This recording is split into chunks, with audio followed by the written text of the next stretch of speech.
Yeah. Mr. Pickles had to go to a wedding. Only just hung his suit up in the proper place as well. It's been on the back of the door. At the back of the... He had to quickly move it off once we were starting. Oh, bloody hell, the suit's still there. Put that cat down. She's going to do whatever she wants to do. I have no power here. That's the thing about cats. That's what I don't like about them. They're too independent. I noticed she quite liked your gaslight rule manual on Thursday. She kept sitting on it. She doesn't like it when I play. She wants to be the rule book. Oh, typical female. Sorry. Hello and welcome to this week's Mythras session. This is a fantasy RPG game, and based on the percentile dice. And basically, what it's all about is that the characters have no classes. It's based purely on skill, and not their skill, you'll be pleased to know. And it's all to do with them being able to interact with the world using a variety of skills. They are all human, and there's no classes, so everybody can have magic if they wish. Everybody can fight. And the progression in the game is all to do with increasing skill rolls, and that's it.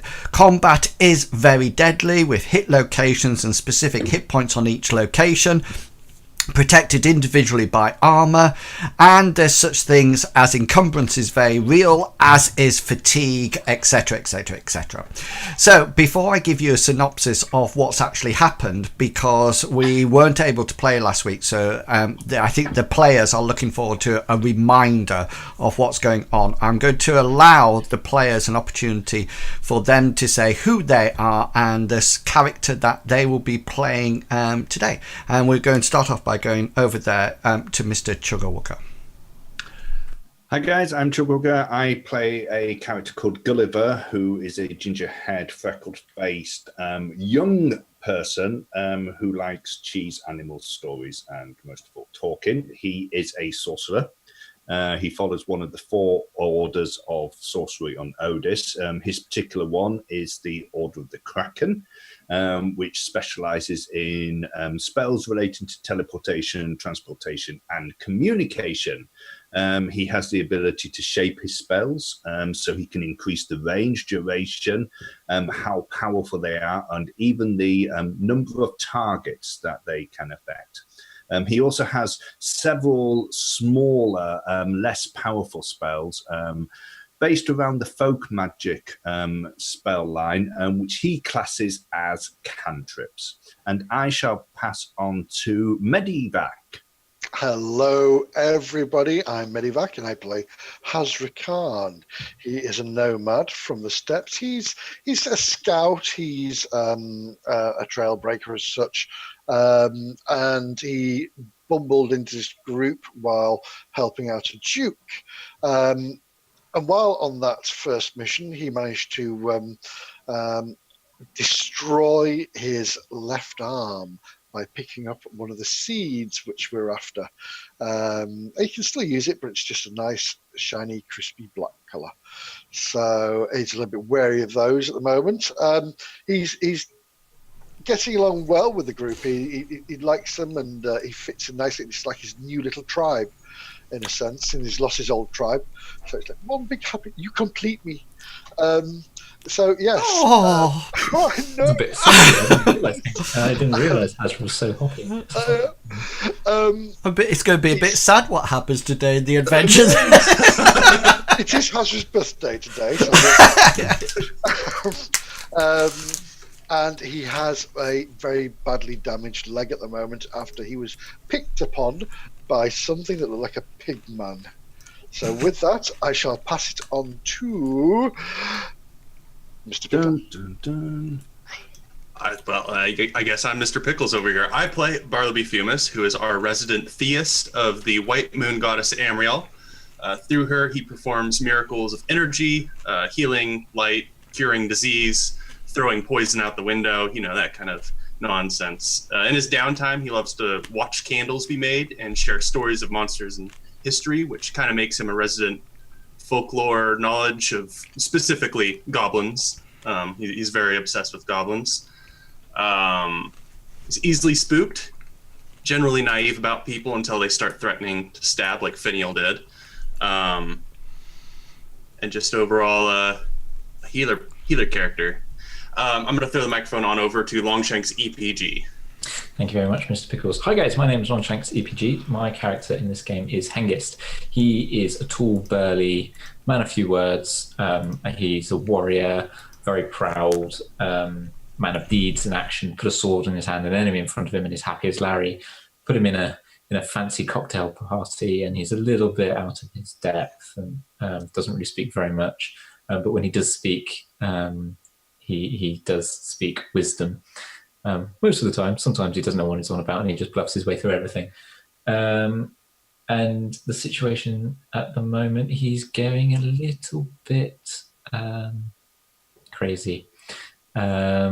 He's normally standing in full heavy plate armor and just since that like a tank just taking blows. At the moment he's running around not wearing very much, chasing off, going a little bit berserk, and he's very close to going like full on berserker mode at the moment as well.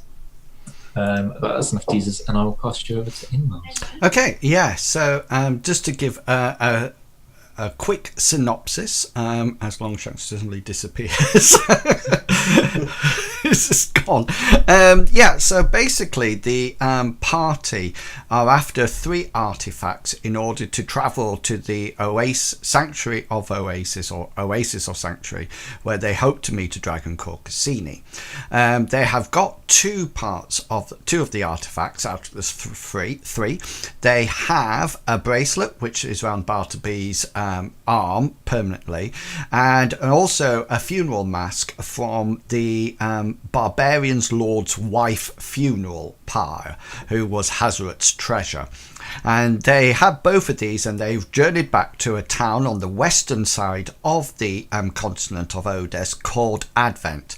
It was while they were there that they got poisoned, and some rather nasty people picked them up and escorted them or carried them or transported them somewhere that the players and the characters do not know where they are. They travelled for some time. They were trussed up like turkeys, and they couldn't cast spells or move or anything, and their fatigue levels got higher and higher and higher until even now they are very fatigued and find it very difficult to do anything. They witness the horrible sacrifice of one of Gulliver's fellow Blue Order sorcerers when they were dragged into what appeared to be a circular room with a huge hole in the middle, with the sorceress trussed up at the top. A giant snake came up and demolished or gulped or engulfed the sorcerer, and as everybody laughed, I think it chewed him in half or something to start off with. Anyway, after that, the dice was rolled, and quite randomly, and I think Gulliver, it was you that came up, and they started to prepare the pit once more for the next sacrifice or the next, shall we say, disposal. Luckily for the players, one of their friends, I'm not too sure whether or not she is a friend, Fineal from the last adventure, had managed to actually get into the the area, the prison of the Vipers, and had managed to find the key. She was cleverly having a very good folk magic spell called Incognito on her face and on her friend's Loram's, which basically means the Incognito spell means that you don't remember her at all. You know, she doesn't stand out in a crowd. Anyway, she released the party and she gave some knives, which I think some people have got, and some people took some chair leg or something to a torch, a snubbed out torch. And the party headed off out of the dungeon. Now I'm just going to move you over to the first map that you were on. This is where you finished, if you remember, that the last adventure, and you had actually gone south and up some stairs, and when you had gone up the stairs, that is when Roll20 had crashed, and so it was no point going on, and so we left it there. You can see that there were two almost like wolves in the two cages opposite. Can you see those? I can, but maybe if I move out, yes, I can now. And if you remember, this guy here was a boar king, so part human, part wild boar, and you disposed of him, and once you killed him, then the wolves sort of like retreated to the back of the cages. The cages are shut, but they did make some odd howls and some barks, etc. And I also like to remind you that down here, I don't know whether or not you can literally see it because of your lighting, but if you remember, there was some young children or teenagers within those cells that I think, Gulliver, you found. Yes. Yeah, and they look in a very serious, very negative way at all, and you had talked about taking them, and Hazra, I think, had replied, or somebody had said we need to get back. The only bit that Hengist failed to talk about in his introduction was that Hengist came to this world in search for his sister, and he has indeed, after very many adventures, found his sister, who seems to be almost at the beck and call of the bandit lord that they've encountered. Bandit hussy. Yeah, it was very clear that she did not look like she was being kept there by force. And if you remember, she was lounged over his shoulder, sort of like tracing her fingertips over his pectoral muscles. And so it looked like she was very happy from where she actually was. Now, at the end of last adventure, you went up some stairs that were here and came to a landing. And just to start us off today, can you please put yourself I know some of you are nearly in the pit, can you just put yourself in the roughly the marching order that you were going up with? I can't actually remember who was with who and where Loram etc was. I was going to say I was with Hengist at the last bit. Yeah, Okay. Angus has basically just sprinted off down the corridor and up the stairs, so he's at the very front. Okay. Probably, sort of like 5 or 6 stairs. I'm trying to put myself there. I now have a short spear, so I'm quite happy. Oh yes, you took the short spear off. It is was Fineal at the front? No, I No, don't know. she was. She was, and then Hengist dashed down here. Yeah, she was over Loram here. was at the back because he wouldn't go. He was rear guard, wasn't he? And To be honest with you, when we were back here, Loram was at the back and Fineal was at the front. yeah, but I don't know.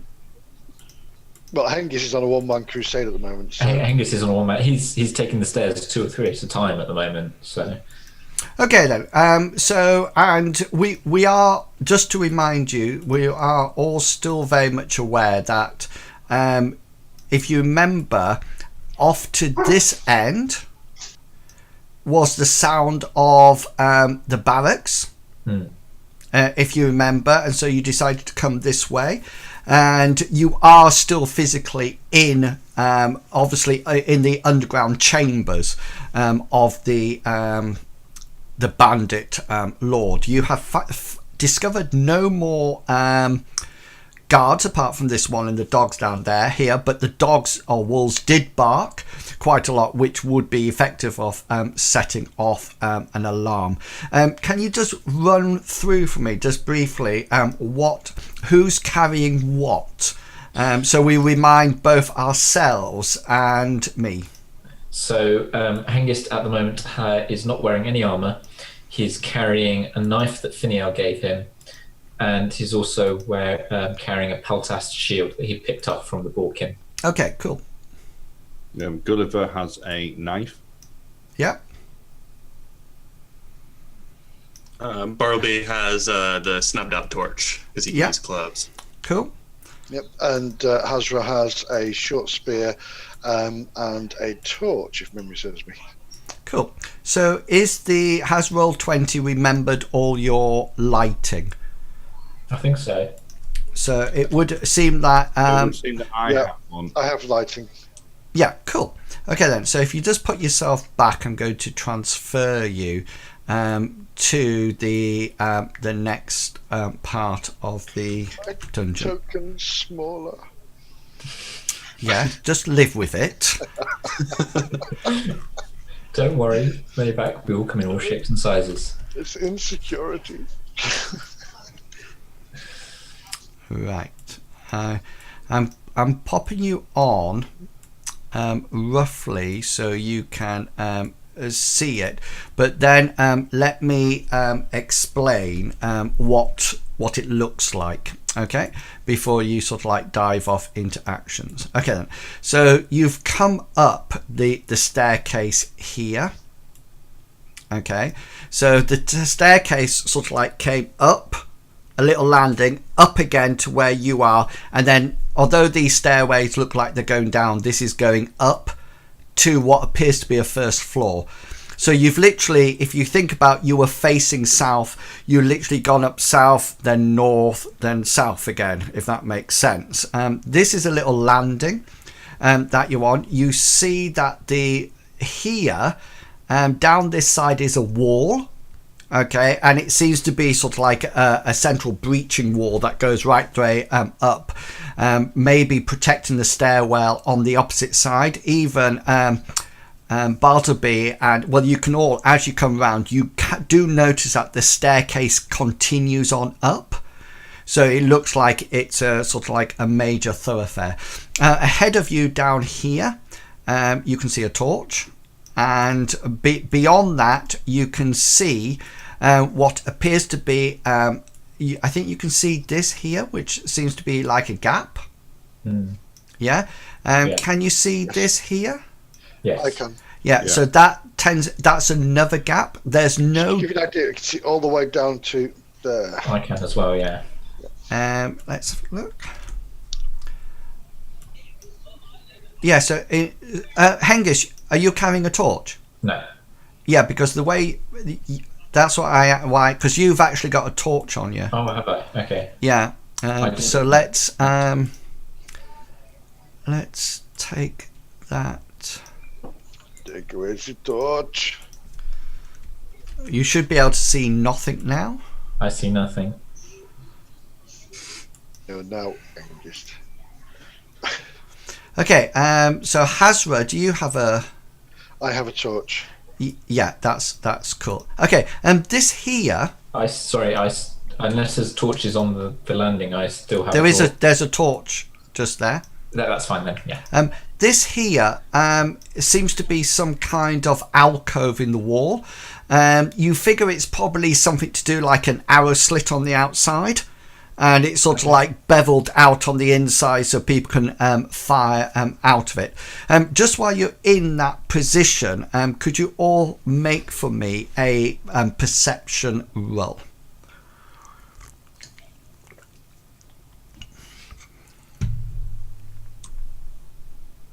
Boom.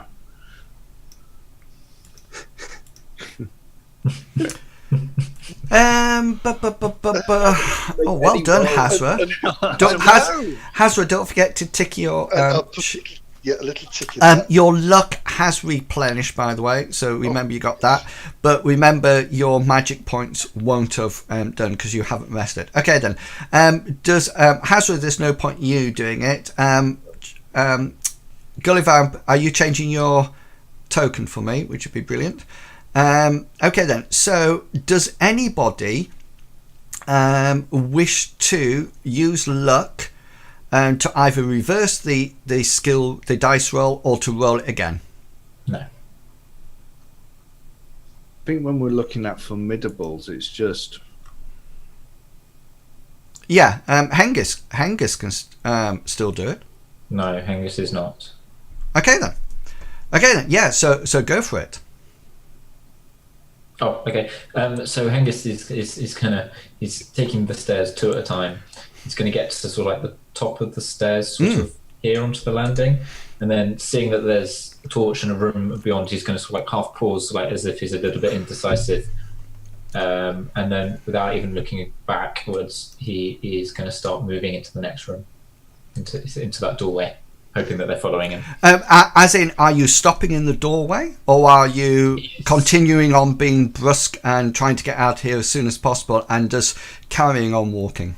He's going to walk up to the doorway, and then sort of like suddenly slightly dawning on him that safety first, and he's going to just stop, and then he's going to sort of like do a quick peek around, see what he can see, and then duck back. Yeah. Okay then. And what's the rest of you planning on doing? Hazra is going to see like Hengist is going ahead. I will follow. Yeah. Okay. So you could, people can move themselves up if that's the plan that you're going to do. If not, you can stay where you are. If there's anything else that you would like to be doing as you're moving up, then please do let me know. If Gulliver can, he wants to try to get a look out of this arrow slit. Yeah. See whether or not he can see any landmarks or gauge how high up they are or whatever. Yeah. Okay then. You don't need to make a perception roll for that. There's two things I can tell you. The first thing, that it is dark outside, and it looks like quite to be almost like a moonless night. You can't see. It seems to be flat terrain for as far as you can see. And you figure you're probably at ground floor level. So the prison down below was probably right the way down at the bottom, and so you've come up to probably the ground floor level at the moment. Okay, so Hengist, as you stop at the door, you can see what you can actually see on your token, I think. Okay. Maybe just check. So there is another chamber directly opposite you, but you can also see that to your right, looking west through the thing, you can see that there's a figure of a Borkin stood, and there's that room seems to be these things here and here are stone pillars. They're square or cuboids in shape. And you can see that this Borkin currently has his back to you, and this I think you can see this guy here as well. He's actually facing northward. They don't seem to have any weapons out, but they don't seem to be moving as such. Okay.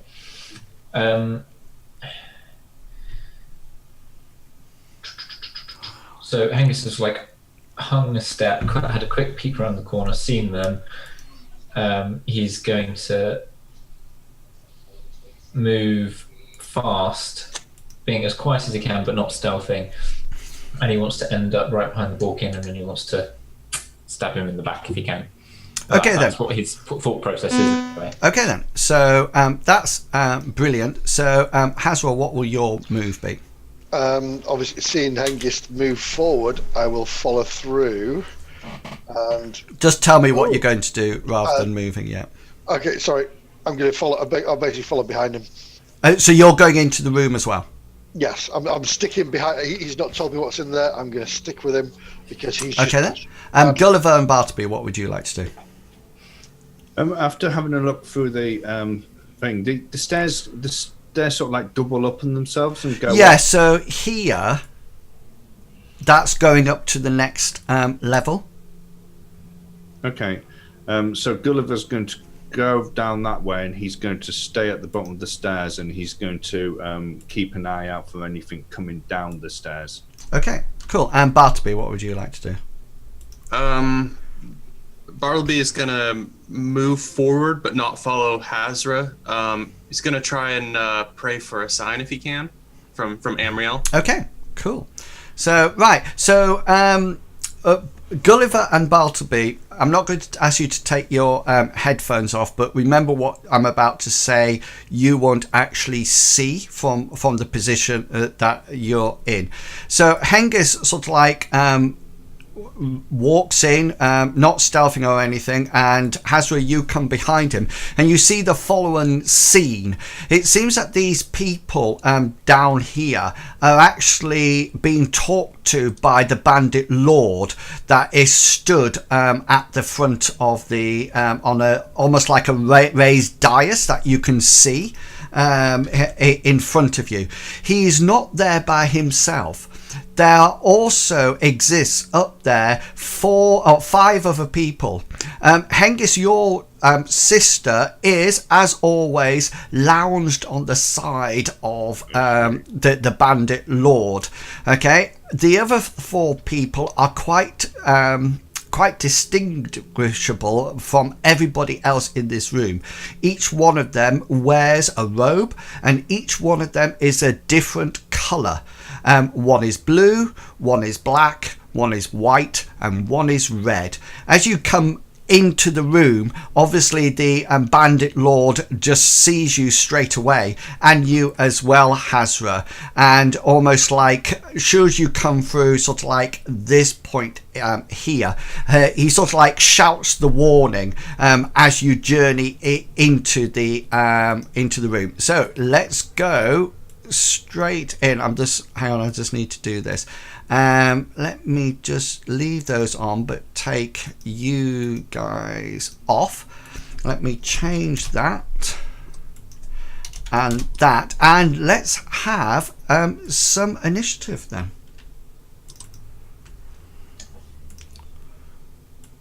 If you all roll it, and then I know who's going when. Fantastic. Let's put this music on. Cool. Right. Oh no, don't put that one on. Put a different one on. Hengist goes. No, Loram goes before Hengist. Hazra, Bartleby. Okay. Yeah. So we'll. Let me just put on this guy. Did I just roll 11? Yeah, we got penalties pretty bad from the formidable. From the fatigue, I mean. I know.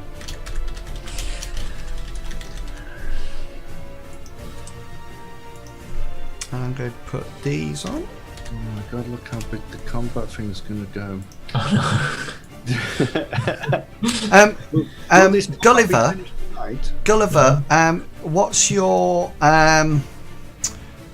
bonus before you roll initiative? My bonus before initiative is currently 8.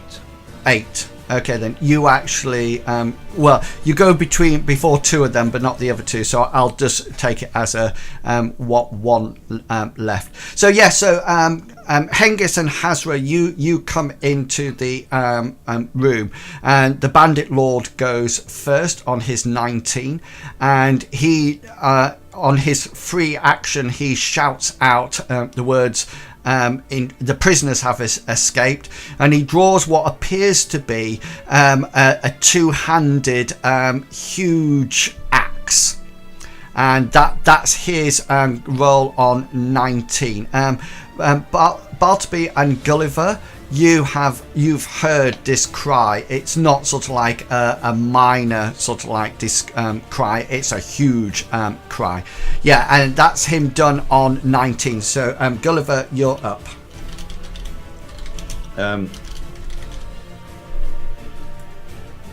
Well, expecting that something serious has happened, and Gulliver. No, he's not actually. He's going to start. He's going to start casting the spell where he is. Okay. Yeah. Cool. So he's covering the stairs, and he's going to cast. He's going to cast a spell. I'll just do it at the moment, and then cool. Coming off. It's going to take 2 rounds to 2 turns. 2 turns to come off. Yeah. Sorry, Yeah. ignore that. Yeah. Cool. Okay then. Yeah. Oh, no, he's not. He's not, because he can't cast it. Because. I don't have anything to cast it with. Oh All I yes. have is Yeah. knife. Yeah. So is there anything you would like to do? No. No. Okay then. You, Hazra and Hengist, you notice that the 4 people on the stage, so to speak, the one in the blue robe steps back towards what you can see is the portal on the floor. The black and the red ones seem to bring things out of their robes that mirror the amulet that Gulliver has, and that's their action up. The Borkin in front of both Borkins on this action ready their weapons, and then Loram sort of like looks at Fineal, and you, Bartleby, you hear Fineal says, she just seems to shake her head and says, "So much for stealth." And Ram sort of like comes down to this point with his movement. So yeah, we are now up to Hengist. Cool. So Hengist has run into this room with his knife in the hand, shield in hand, and the nearest Borkin he's just going to attack. Okay, cool. So that's that one. Yeah, so you swipe at the Borkin. And the Borkin will, let me just put up his, if I can find his thing. Yeah, there it is. He will quite naturally and quite sensibly attempt to parry your sword blow with its own shield. And yeah, it actually misses the parry with it. So I need your special and then your location then damage. I'm critical, so I can't use that. Are you trained in a knife? We had this discussion last time. He's not trained in a knife, but we decided it was similar to a dagger, which he is trained in. Right. Is that still okay? Yeah. Okay. So yeah, he will use bleed as his special. Cool. Hit location is. Oh no, I need to pick my character first. Hit location. There we go. Is his right leg? Yeah, do some damage for me. And 4 damage. Let's see. His armor in there. Yeah, you sort of like thrust it into his right leg, and he takes. It looks like he's somewhat damaged in that you actually get through his armor, but he doesn't look like he's seriously injured at all. And Hazrat, you're up. Right, this hasn't gone to plan. No. Hazra wants to pull back into the doorway to minimise the amount of people who come towards him, but now he's seen Hengist go in there, so he's going.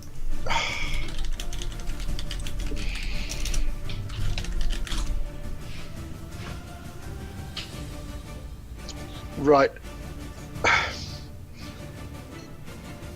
Hazra seen all these people. He's been. There's too many people for this open space. We need to pull back into the doorway. So I'm going to pull back.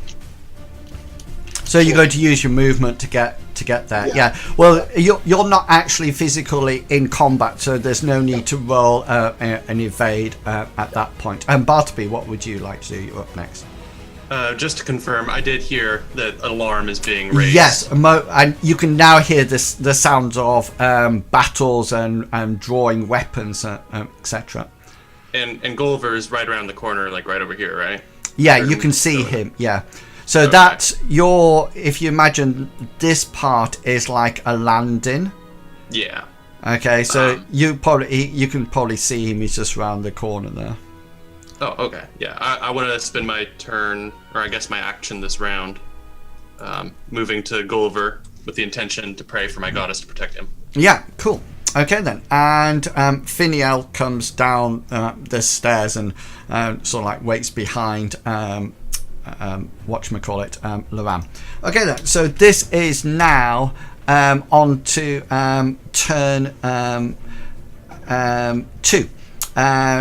So the bandit lord, along with your sister, just seems to be stood on the side of the dais there. He seems to not be bothered or concerned anywhere at all. He's just sort of like hefting this double-headed axe, this two-handed axe, in his arms, and your sister is just almost like besotted with him. Gulliver, you up? Has anything come up the stairs? No, nothing at all, and you haven't heard anything. If there is an opportunity to hear something, I'll let you roll a perception roll. Okay, I'm going to go up and see whether or not there's another landing up at the top. Okay then. What's your total movement? Currently, if I run up the stairs, it's 8. Okay, so once you get up there, you see that these stairs continue up, and so there's a landing where you are, and then you figure the next floor up is sort of like directly above where Bartleby and Loram are. Right. Does that make sense? Okay, I'll go up to that landing and I'll stop. Yeah. Okay then. So I can tell you what you can see up there. You can see exactly the same as. No, sorry. I meant the first landing. Oh yeah. Oh sorry. This one here. Yeah. That's absolutely fine then. Yeah. Okay. Robed figures continue their spell casting. And then it comes down to Borkin. So this Borkin here, he uses his movement to engage with you because he readied his weapons last time. And the one that you hit last time now makes an attack roll on you, Hengist, with its spear. Yeah, that actually hits. Did you have the location blocking on yours as well with your shield? No, he didn't put it on. I've not put it on there. I have it, but I've not put it on. He's going to parry. Okay, so that'll be an action. No. Yeah, you fail with your thing, and he will hit you in your 1, wherever that is. Right leg. Right leg, and he does with his spear 7 points of damage as he thrusts it into your leg. Hengist is going to use a point of luck because he's only got 6 points of damage in his right leg. Okay, so you want me to roll the damage again? Oh no, isn't that to take it down to? No, it's because not that would be serious. 0. It's not a major. It's to take it from major to serious. Oh, okay. Yeah. So roll it again then, please. Okay. Yeah. No Probably worries. make it worse. Yeah, because 7. Yeah. Hang on. Let me just roll it Because again. he'll be on minus. He'll be on 0 or -1. That's not. 8 points. That's even worse. Yeah. Okay then. So what's he actually on? So he has a total of, he had 6 out of 6, so he's now taken 8 points of damage. So he's at -2. Yeah. Okay then. So that's a serious wound. So my original attack roll was 17. I can see it there. So you need to roll your endurance, and remember it'll be formidable due to your fatigue still. And so you actually succeed with the roll at formidable, plus you are higher than my 17 with 20, which means that you do not fall prone. Okay, so you're still up and fighting, but you are not. It doesn't collapse underneath your weight. You notice that the bandits. These bandits close ranks. They have their weapons out. They seem to be having short swords out, and that's it. Loram sort of like looks expectantly round at Fineal as if to say, "What do we do?" And she's just sort of like shrugs at the situation. And Hengist, it's up to you. I have no action points left. Okay then, no action point. Hazra, it's up to you. Just a flesh wound, Hengist. Oh gosh. Seeing Hengist not pull back and take a damage to his leg, he's going to go and move to engage this one here. Okay, so you're using your movement action to get there. Yes. Yeah, cool. Bartleby. I don't have any actions left, so I guess I'm like still trudging up the stairs while Gulliver's already scampered up the stairs. And cool. And Fineal at that point, Bartleby turns around to you and says something like, "You think it has several swear words in it, but if I just condense it, generally it means what WTF. what? Say again, sorry. WTF. I don't know what that stands for, but it means sort of like what on earth is going on? Fineal sort of like says to you, Bartleby, at that point. And Bartleby, you still have a free action if you wish to reply. I guess through my chapped lips, I'm gonna say, I don't know, Amriel needs to give me a sign. Okay, cool. Right, that's round turn 2 over. Is there anybody who's got any action points left for the third round? No. Okay then. So what you do notice? Sorry, what's that? Do we lose action points when we? We lose action points from being exhausted. Yeah. So I'm down to 2, aren't I? That's right. Sorry. Yeah. No, So, yeah. So you're like -1 action point, and it should have adjusted your initiative down by -4 as well. Yeah. So the first thing that you see is that you see the black-robed wizard or sorcerer do this with his hands, and as the sleeves roll down and drop to the floor, you see what appears to be tendrils of smoke coming out from him. Okay, I just need to see how far. Yeah, that's fine.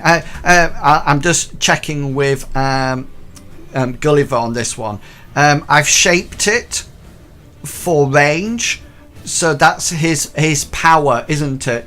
Yeah, if you put 1 point into shaping on range, it'll do up to his power in meters. Yeah. His power in meters. Yeah, so that's fine. So these tendrils, it looks like he's almost like done that, and they're coming out from underneath his arms, and they sort of like snake their way with sort of like blue crackling lightning around them.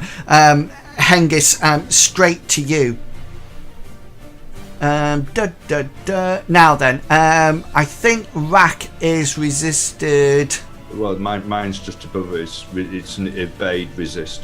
Evade, but you don't have any. I don't have any action points. No, so this sort of like comes into you and whacks into you. Let me give you a hit location. right leg. Haven't the action points been redone, or is this on 3? This is done 3. This is on 3. Right. Okay. So they've still got actions left. Right. Yeah. So this is the hit location that it goes on to. 17. 17 is left arm. Left arm, and it does. It bypasses. I'm not wearing any armor anyway. Oh, that's fine then. Roll 1d2.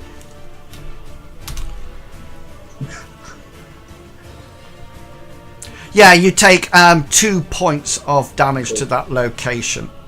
Cool. Sorted. Crap, mage. Cool.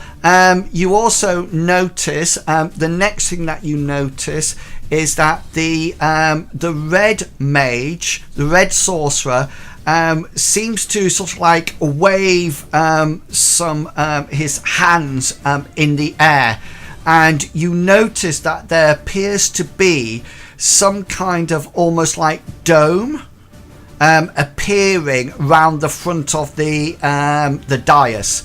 It looks like it's almost like quite transparent, but probably translucent.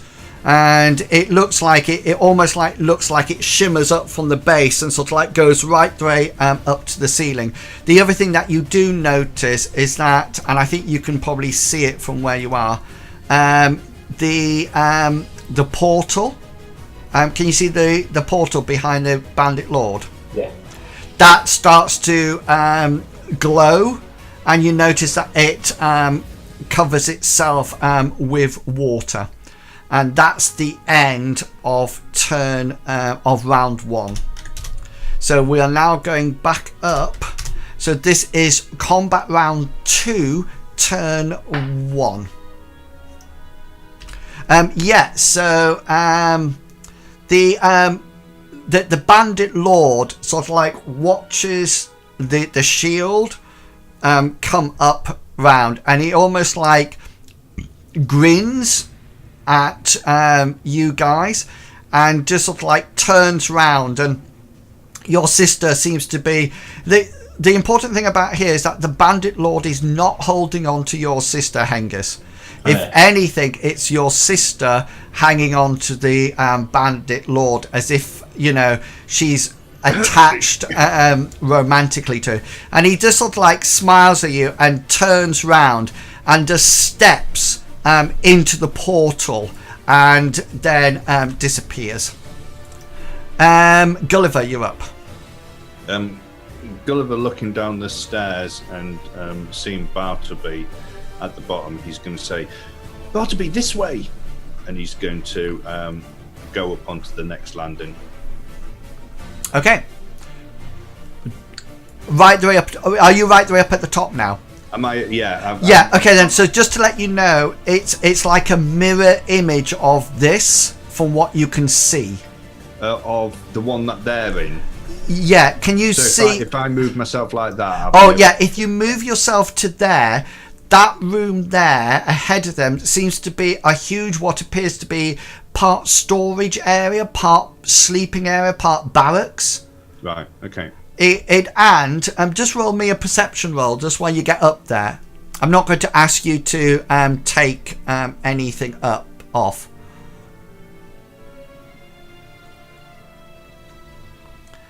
You can't hear anything in there, and it seems to be lit, but you figured that via the dimness of the light in there, it's probably that it's the torches are sort of like burning out. You know, there's a slight flicker. It doesn't look like it's been used at all. Okay, so that's you, Gulliver. So robed figures are next. I think it goes up to 1d4, does it? What's that? My spell, the second. It just carries the same, doesn't it? Yeah, but it's done on the evocation skill. Yeah. The mage. Cool. So his evocation, it's done on the intensity of the spell. Yeah, and the intensity is normally linked to the... Yeah, so that's all right. So, yeah.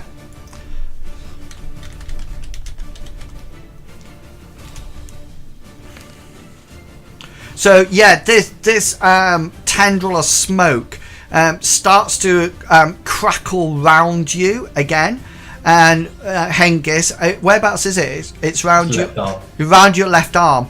And just as it comes, you notice that the shimmering shield comes off, and you notice that the smoke tendril just sort of like dissipates, and you notice that the robed figures on the door, on the dais, all sort of like smile and lift their cowls up over their heads, and they too step into the portal.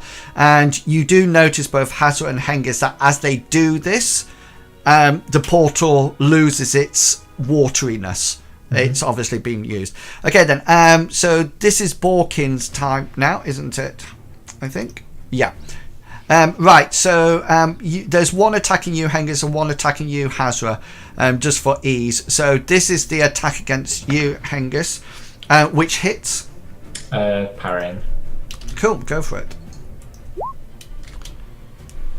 Yeah, so you win. Are you parrying it with your shield? I am, yes, sorry.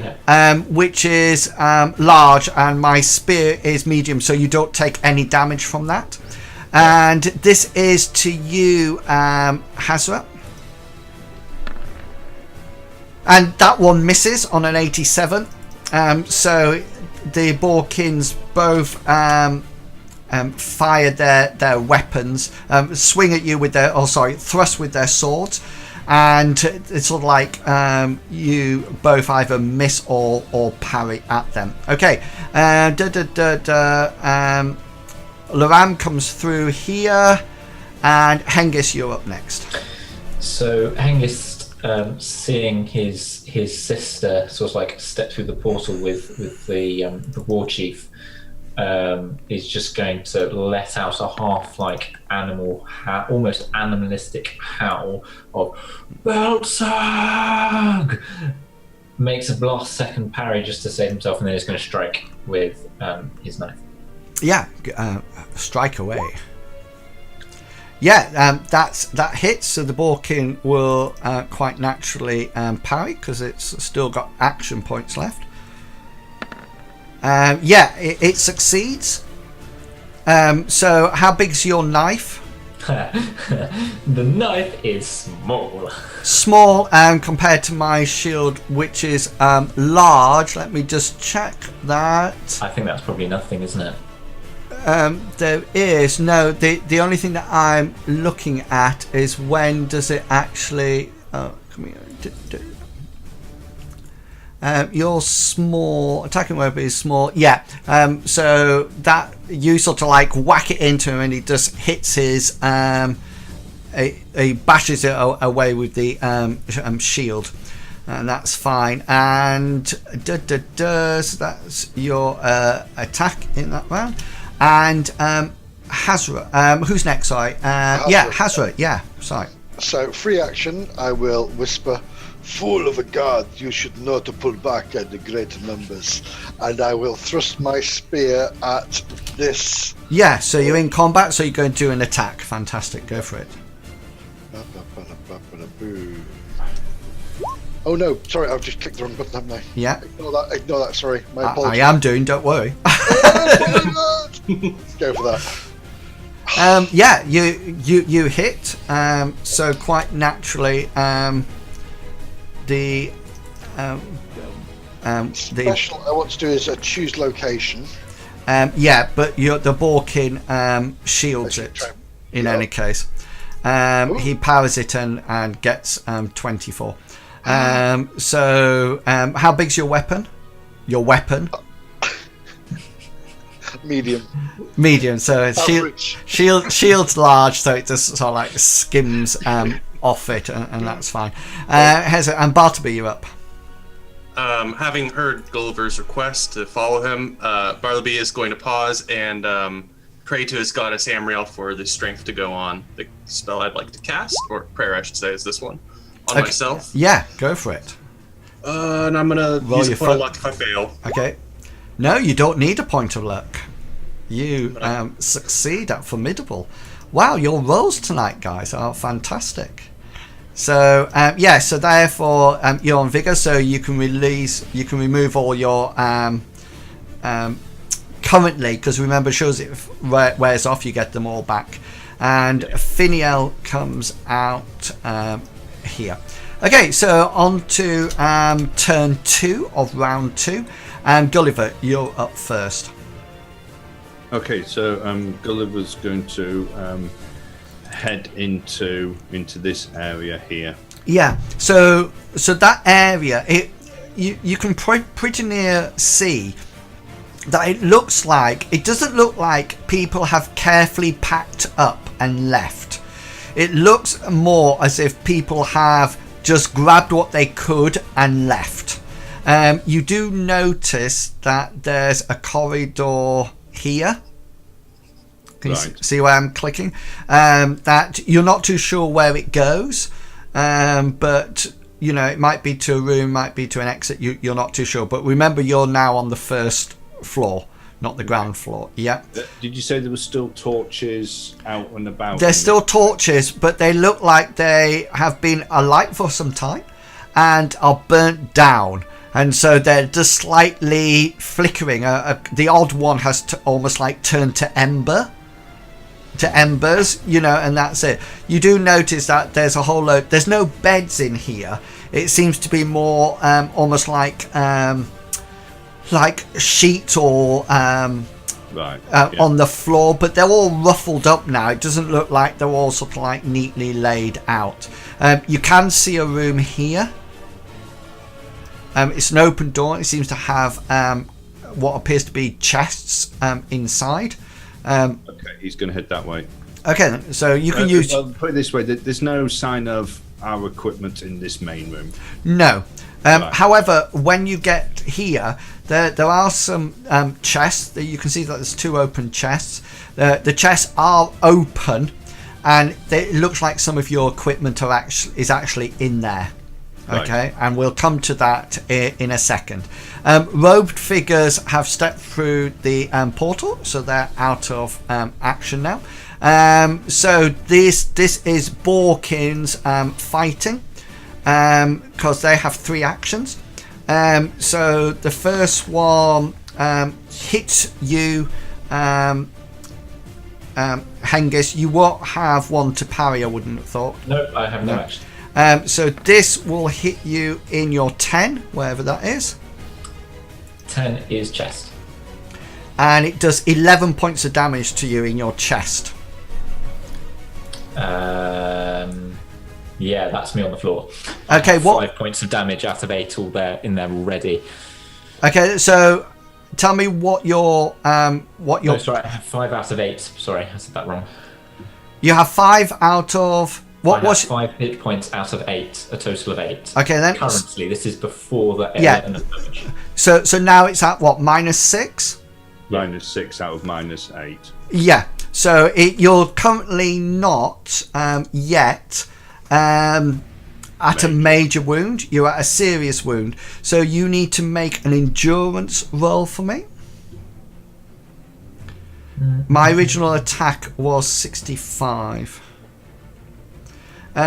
You're still at formidable, aren't you? Yeah. So you fail, and Hazra, you see this Borkin so like thrust its spear towards Hengist, and it catches Hengist in the chest, and there's a sort of like a guttural sort of like coughing up of blood over the boar, and Hengist collapses to the ground. It would appear that he is unconscious.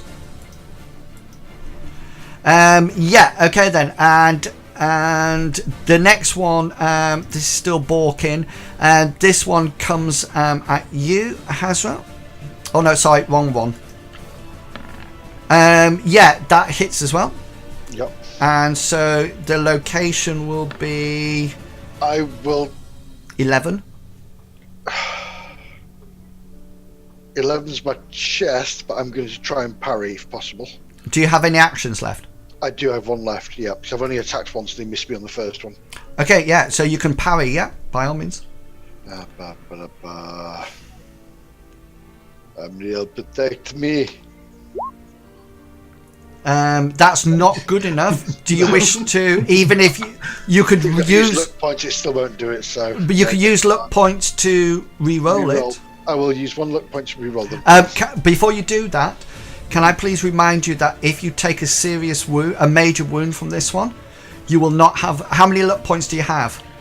I have 2 luck points. Okay then, so remember, if you take a major wound, people normally use a luck point to get it back to serious so they don't die. Yeah, I'm going to risk it for a biscuit. Okay then, so you're rolling again then, yeah? No, so that fails. So you actually take... Is this in your chest, did you say? In my chest, yeah. Yeah. You take 7 points of damage to your chest. Okay, my chest... Oh, I love you, chest. I'm down to 1 hit point. So you're not below 0? No, I'm not below 0. Well done. So you're literally just that's still... It's just a flesh wound. Yeah, it's still classed as a minor wound. Okay then, you notice that Loram moves into the room now, and Hazra, do you have any... Hengist is out. Hazra, do you have any... No, I'm out now. Okay, hang on, I just need to... I should have one more. Yeah, sorry, I know, I'm just checking something. Damage sustained in the attack causing. I just need to 11, wasn't it? Yeah. Cool. Yes, Bartleby, you still have an action to take. Would I? You said there was blood gurgling sounds. Would I have heard that in here, or? Well, tell me what your plan of action would be. Let's put it this way. You know that there is severe signs of fighting in there. You also know that your fighters are not armoured and they're not actually equipped really to fight. So any fight in there is going to be possibly deadly. So if you can use that to react how you wish. Okay, I only ask because when I was at an exhausted level, I was thinking about going upstairs and following Gulliver single-mindedly. I'm gonna peek around the corner if I can, and continue walking if I see anybody close by that's injured. Yeah, how far do you want to get in? My walk speed is, let's see, which I would want to go the full walk, 6 increments. Yeah, is that it halved? Because your movement is halved. My movement is halved? Yeah, because you... Oh, no, sorry, you're not. Yeah, so your movement is absolutely fine because you're... Yeah. Thing. Yeah, so you can move 6, that's absolutely fine. Okay. So it's about a little bit less than 1 to the door. And I'm looking for anybody who's looking injured. It looks like somebody's injured over here, right? Yeah, well, it looks like Hengist is bleeding out on the floor. Okay, hold up. So I could make it over to him, but I think Bartleby would be a little bit more cautious than that. Okay. I want to go around back. So this would be a total of 3, and then if I do 3 more, I'd be about like over here, assuming nobody stops me. Yeah, almost like behind that pillar. Cool. That's what I'm gonna do. Yeah. Oh, whoa, wait, no, that doesn't work. That goes into a different room. That's where you want to be, yeah? Oh, yes. Yeah. Excellent. And you notice that Fineal has come out as well. She seems to have daggers drawn. This is turn 3. Does anybody have any action points left? No. Bartleby, how many do you have? I have 2 when I'm normal. All right, cool. Okay, so Loram actually swings his weapon.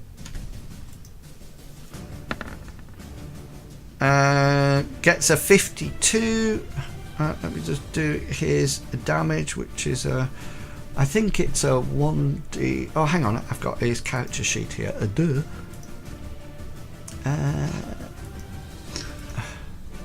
That's a delightful sound effect. What is? Duh. Oh, I thought you were talking about the Banshee. Again. Damage 1d10 plus 3 plus 1d4. So here's the d10. Here's the d4. 5 plus 3, so that's 5. That's 8 points of damage. Would somebody just roll a hit location roll for me?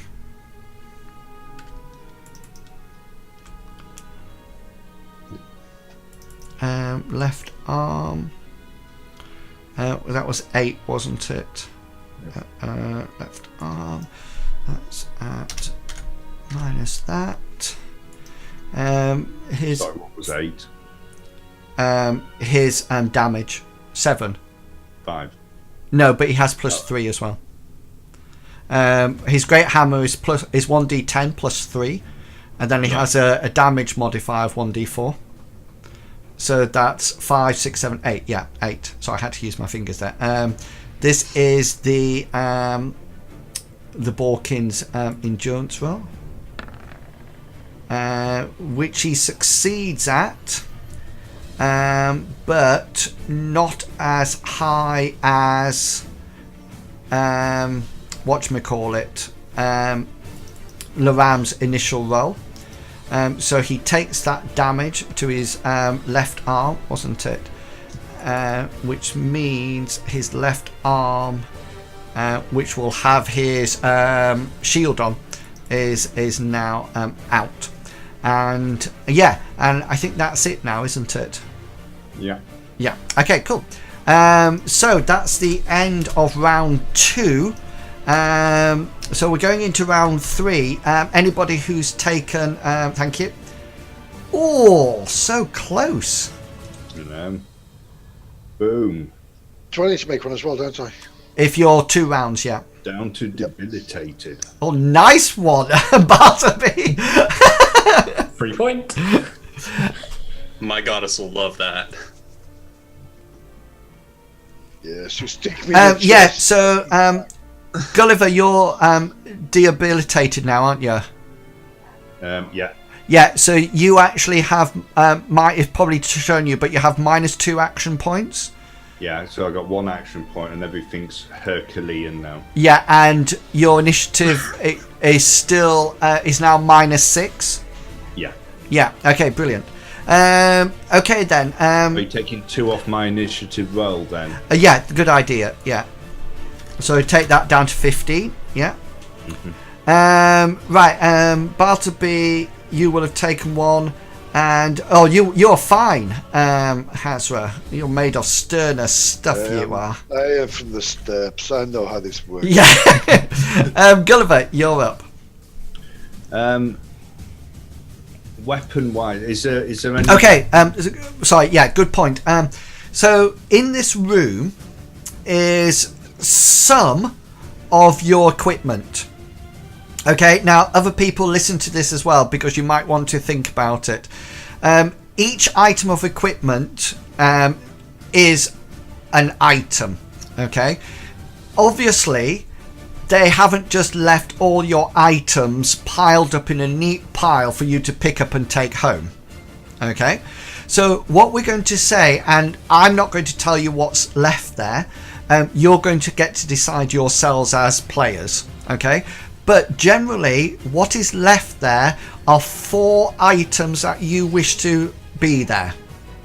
Okay, No! just out of interest, if you're looking at armor, each armor place is Counts as one one. counts as 1. Yeah. Okay, just Clothing.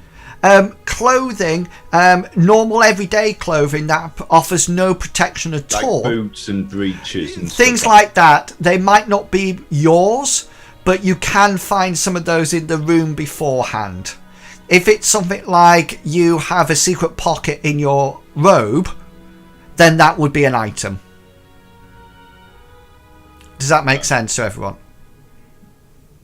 Mm-hmm. Yep. Yeah, so Gulliver, what would you like to do? You're up first.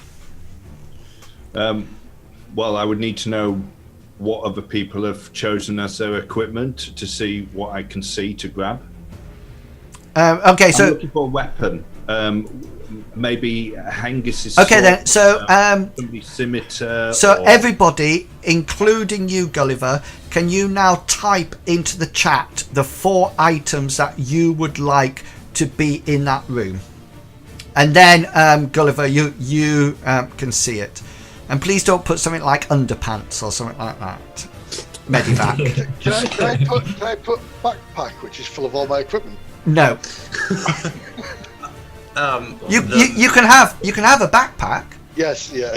but it just be empty. Yeah. It's completely up to you. Oh, How about the mask? Did they take that, or is that on the option list? Whereabouts was it? It would have been in my backpack, I'd presume. No, any of your items that you want. If you want the mask to be there, then the mask is there. Okay, that was my question. I'm in 2 minds now of what I want to be there, because part of me wants my stuff, and part of me thinks, well, You can't have a horse there or something. no, that's not what I'm saying. What I'm saying is, realistically, I can make an argument for my armor to be there because it's fitted to me. So the likelihood of someone picking it up and fitting them and then taking it is slimmer. But that's like saying, well, your sword is a very nice sword, so the first thing they would have done would nick that and. That's what I'm saying. I'm quite happy. I know. I'm quite happy for 4 I know. 4 I know. items. This is me. So if you want your chest plate to be there, then your chest plate is there. Yeah, I know. If I pick small copper, do I have to pick one for the seed as well? Say again, sorry. Because there's a small coffer with a seed in it. So if you want the seed, then you say seed. If you want the coffer as well, you say coffer. And the reason it is going like that is that they wouldn't have taken everything out and quietly put it down. They would have just tipped everything out. What I would say to you, just on that one, and I say it openly to everyone, if I had the choice between a coffer and a seed, I would take the seed because I probably could find a container somewhere in the But barracks the for coffer's that. magical, which protects it from scrying. Right, so in which case you would need to pick up the seed and pop it into the coffer, and that would be 2 items. My next question in Wills. I know each section is separate. So chest and abdomen, so that's 2 pieces of armor, isn't it? Correct. Okay. What about socks? Can I just say, with left leg and right leg, you wouldn't Yes. wear half a pant, would you? Because mine are robes. Mine are like you wear your trousers, which covers your left leg and your right leg. It's one piece. Yeah, I see. I totally agree with you. But what I'm saying is that the bandits haven't set everything up nice and neat. What they've done is pull bits apart. Basically, what you're left with in here is the bits that they didn't want. That's basically what you got, and then Gulliver can see those items. So once you're ready, just pop them into the chat. Yeah. I've got an idea what I'm going to do. Yeah. Because Cool. I'm going to use my common sense. This is a dumb question. If I request candle, I probably don't get all 5 candles. That's just 1 candle per candle request, yeah? Yeah. Cool. But again, it's whether or not you will find any candles elsewhere. It's whether or not you want your particular candles or not. No. Why'd you guys give me so many keys? You should be lucky. 2 of mine are gone straight away with coffer and seed. Well, yeah. I mean, I have the mask, and Yeah, but you don't lose one for having the bracelet. No, because that's a very good point, but unfortunately he doesn't because it's immovable. Okay, based on what I think they wouldn't want. Oh, yeah. I would write down. I'm quite happy for you to say what do want. you want it to go into your chat or to? No, where you've put it is fine. That's fine. That's good. Okay. Oh, come on, just spell it. Yeah, so Gulliver, you see Hazra's scimitar there. You see some kind of first aid kit. You see his snares that he uses for gaming and catching game. Sorry, and you see a flask of oil. You see Hengist's I'll chest. grab the scimitar. Okay, then. Yeah, cool. Okay, then. So you sort of like search around and you find something that you recognise as Hazra's scimitar. You've seen it before, and so you pick it up, ready to go. Okay, Borkin is next, and this is the attack at you, Hazra.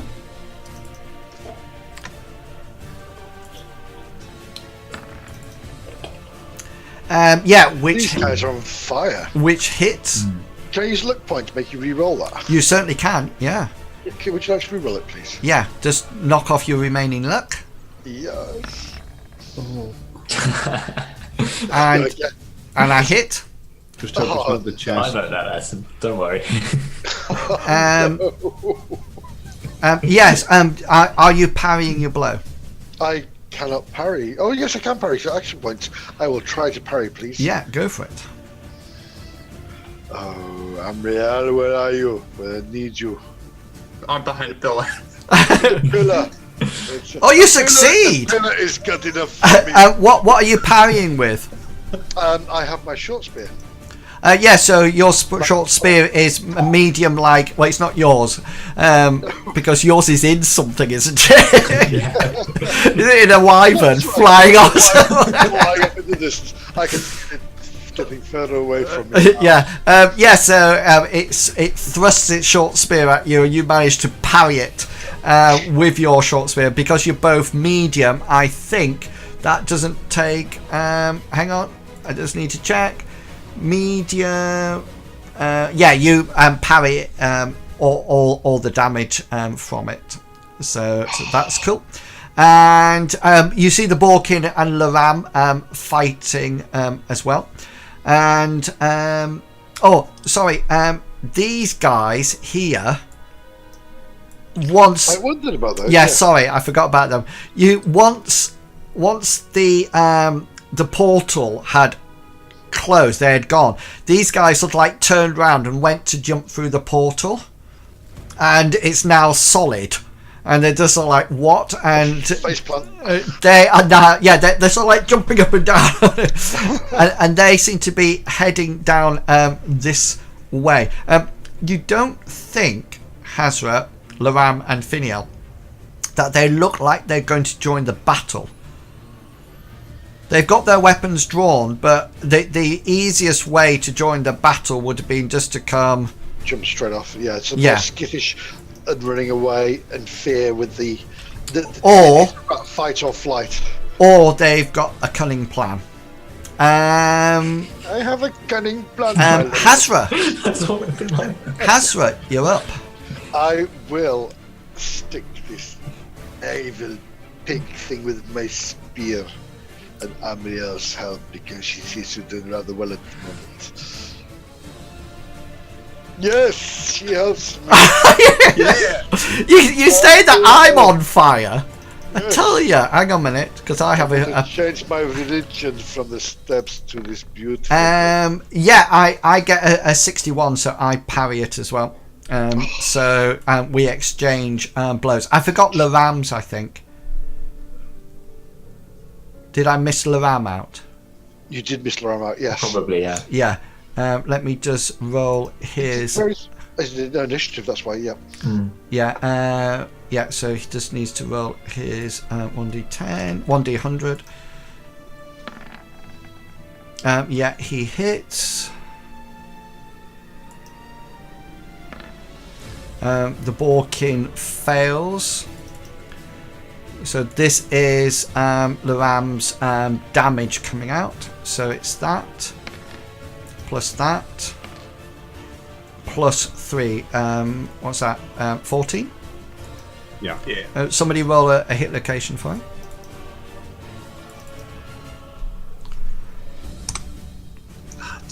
We'll take the head. 14. Okay, he needs to make an endurance roll. What was the original attack? 27. Boom. He's actually hard on this because of the bleeding effect. No, sorry, he's not. He's formidable because he's got the bleeding effect, but he's also carrying wounds. No, actually, yeah. Yeah, because he has leg damage, doesn't he? Yeah, no, he's been hit again. It was left arm, shield arm. Yeah, that's right. So, okay, that will actually be a major wound for this guy, which means he drops unconscious. He made his endurance roll, so he's not dead, but he is unconscious. So that's that. Sorry, Hengist is out. Hazra, have you done your attacks? Yes, I have no action points left. Okay, cool. Bartleby, you're up. I'm going to try and be brave, and I'm going to go to Hengist, if I can, around the pillar to the back. Yeah, you could probably get in here. Yeah, that's cool. Just so that I'm within touching range, and the next turn I'll do a miracle. Okay. Yeah, cool. Fineal's sort of like coming slightly backwards, almost like to guard you, Bartleby, because she knows that you're going to be doing some mumbo jumbo magic, and that's the end of turn 1. Sorry, so now this is round 3, turn 2. Gulliver, you're up. Nothing. Okay. I only have one. Oh yes, sorry, I see what you mean now. Yeah. Borkin attacked. Oh no, sorry, it's new round, isn't it? Oh no, tacked and parried. Yeah, so he has another attack. Where is he? Which he fails. So leans back. So you sort of like move to one side as the spear goes in between your arm and your body. You're tempted to grab it there for a while, go and pretend to die, but it comes back too quickly. And the guards, the bandits are moving around here. And Borkin's done. Loram sort of like takes up a defensive position next to Fineal, and Hazra, you're up. Is this a new first round 1 of another round? This is turn 2 of round 3. So do you have any action points left? No. Okay then. So that's everybody out then, isn't it? But Bartleby has. Oh yes, Bartleby. Yeah. What would you like to do? Sorry. I'm here to pray to my goddess to give this to a lad named Hengist. Okay, there's no. You can actually. You succeed. So which part of your body, Hengist, is serves a major wound? So he's got a -2 on his right leg. He's got -6 on his chest. So those are the 2 minuses, and then. Okay, so. It'll have no effect on the on the serious wound.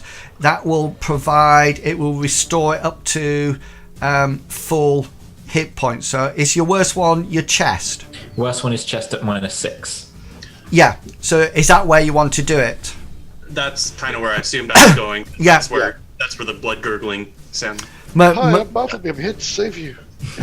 Most definitely. Get back in here, Hengist. Hengist, you tell me, what does it look like? Amriel's blessing. To outside viewers, it probably looks like the hole in his chest just starts glowing with natural moonlight. I don't know what it's like in Hengist's head. Maybe he's being pulled out of what dark nightmare he was in by the glow of Amriel. That sounds about right. It's probably very bright, and anybody around here, including bandits, probably can see that I'm We're both glowing.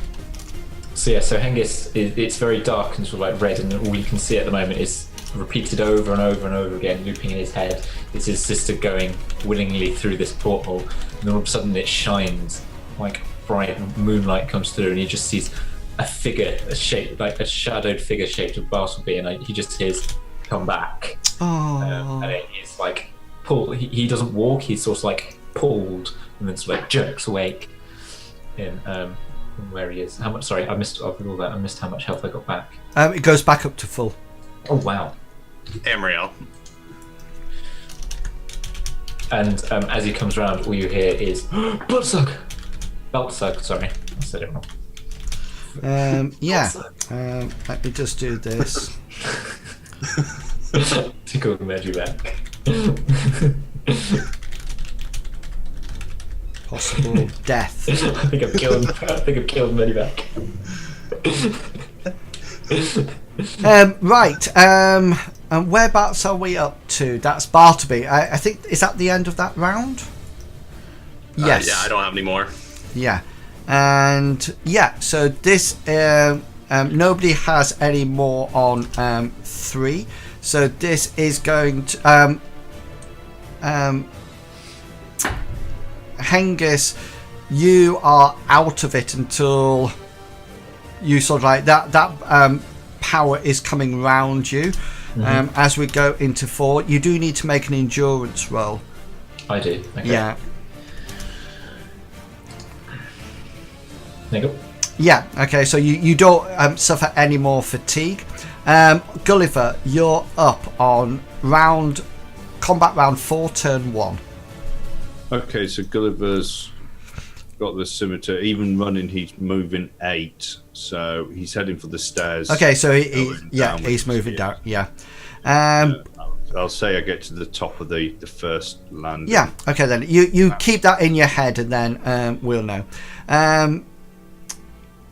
Borkin needs to make a willpower roll, which he fails, and this you need to Hazra, you need to decide what you're going to do.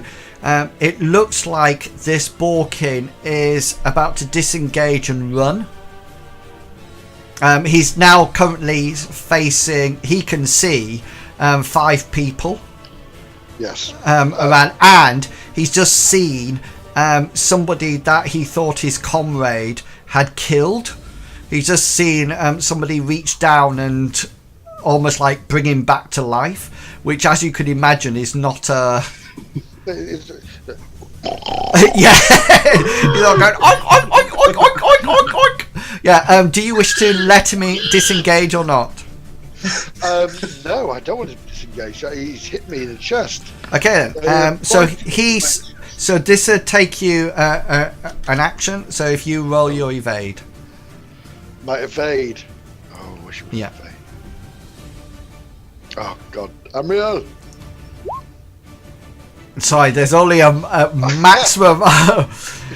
I'm sorry, Amriel is after the moment. Yeah. Please try again later. And the ball heads sort of like round and out this door corridor. The bandits follow suit. Loram and Fineal don't stop them.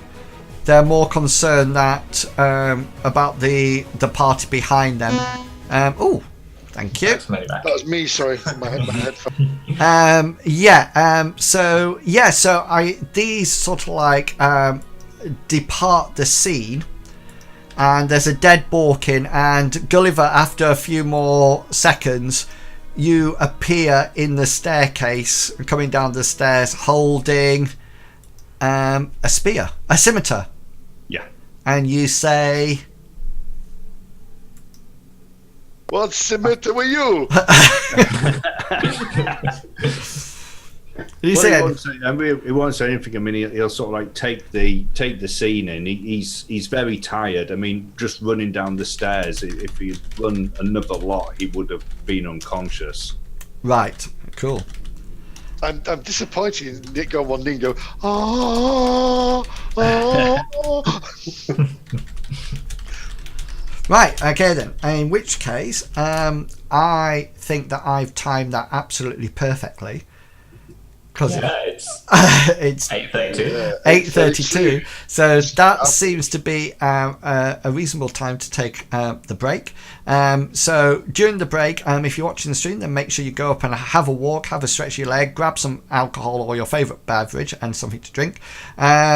Players do the same, have a bio break, but can I also remind you just to make sure that you tick off on your items that you still have, and remember that everything else will be lost. Okay, so just keep an eye on that if you have any time. Okay, guys, we will be back in 10 minutes, so we'll see you then.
straight in as. You know. Yeah, I know, but he. We're back live, guys, so no sweat. Can I ask a quick question before we start? Yes, by all means. Can we use a point of luck to maybe find more of our personal items? As in? Right, so at the moment you said we can have 4 items. Yeah. Could we use a point of luck and we might be able to have 1d2 more items found or not? So you want to sacrifice luck off? Well, That's how lucky you are, isn't it? I'm finding your stuff. Yeah, no matter what, I don't.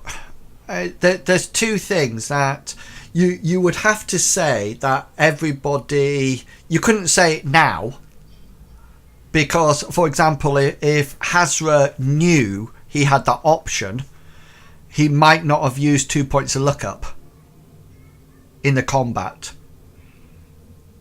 Does that make sense? That would have been dead. No, but can you see he could have had that option not to do it. And the other thing is I wouldn't say 1d2 because I don't see. No, it's fine. I mean, Yeah. from my point of view, I mean that's the type of thing that luck is there for. You know, to be lucky and something like that. Is a luck a skill roll?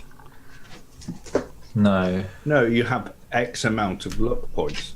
The only other thing is, if I would have said if we're going to do that sort of thing, we would need to spend like a perception check and time searching the entire base for it, because it might be that it's in a different storeroom, or it could have been in some guy's locker or foot locker or something like that. If we were going to go down that road, that's what I would have said. I think the way it's done now is fine. Yeah, me too. It's just one of those things. We've been kidnapped. We've lost our things. They've rummaged through. They've taken whatever they could. Yeah. I mean, Okay. personally, I would have based it on how valuable the item was.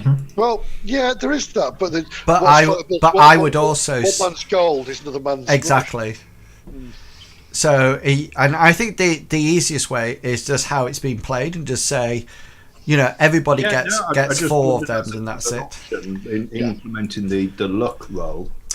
So Well, I took it so I kept the scimitar because they'll have their own weapons, but the other bits and pieces that I have, I tell you what are would. useful to them.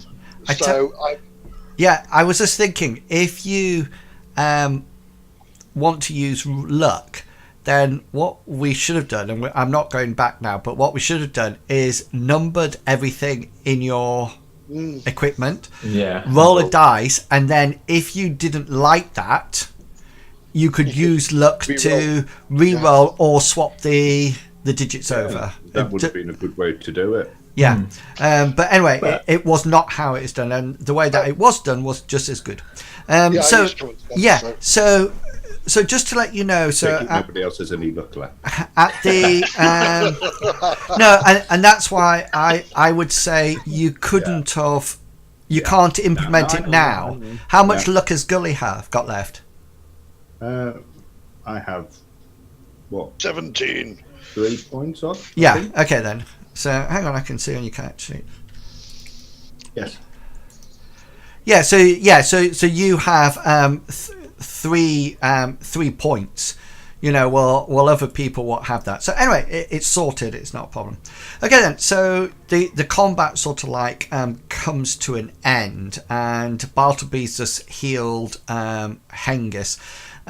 This is the end of a scene, Bartleby. So your vigor spell stops, and you go back to what your fatigue was. Sort of like Hengist can be propped up, also like taken across to the belt, onto a bench. Sorry, and Hazra. Gulliver's styling a brand new scimitar that he's got on his belt. So just to let you know, before I say to you, what are you guys doing? Fineal says something to Loram. Bartleby, just make a perception roll for me, please. Absolutely. Perception. Pop. Yeah, you can't quite hear completely what she said, but you heard the words track, and you do notice that Loram exits down that corridor and appears to disappear. Okay, so guys, it's over to you now. What you would like to do? We're out of combat round, so don't worry. I want to prey on Hengist's wound. Okay, so is this your leg wound, Hengist? So if you look at Hengist, he's got a really bad gash on his right leg, which is bleeding heavily, -2 out of 6. He's got quite bad head injury as well from when he took a pole to the face. Is that just a minor? Is it just a minor wound on your head? It's 1 out of 6. So it's Yeah. like a Okay massive then. wound. So you Bartleby, he has a minor wound on his head and a serious wound on his arm. Did you say, or leg? Right leg. Right and then leg. His left arm is 3 out of 5. So is that just? It's still a minor wound. That's a minor wound as well. It won't become serious until it drops below 0. Okay. I have -3 in my leg. Yeah. So Bartleby, Okay. you've No, got. that's miracles. Word. I'm going to go for the serious wound on the leg using a heal wound. Yeah. Are you taking time on this now? I was just about to ask if I can take minutes. Yes, that'll fine. So it will knock it down. Just to let you know, if you've got a serious wound at the moment, okay, you're in quite a significant amount of pain, but you are still operable. You know, you're not bleeding out. It's assumed that you sort of like put pressure on it and do like that. So it would probably take you about, how long will it take you to get rid of your fatigue? That's all I'm thinking, Bartleby. Down here, the standard is 12 hours. Yeah, let me scroll. It looks like I need 6 hours to get out of exhausted. Right, so it depends whether or not you want to cast it now, or whether or not you want to rest first and get rid of your fatigue and then cast it when you're in a better frame of mind. Either or is fine with me.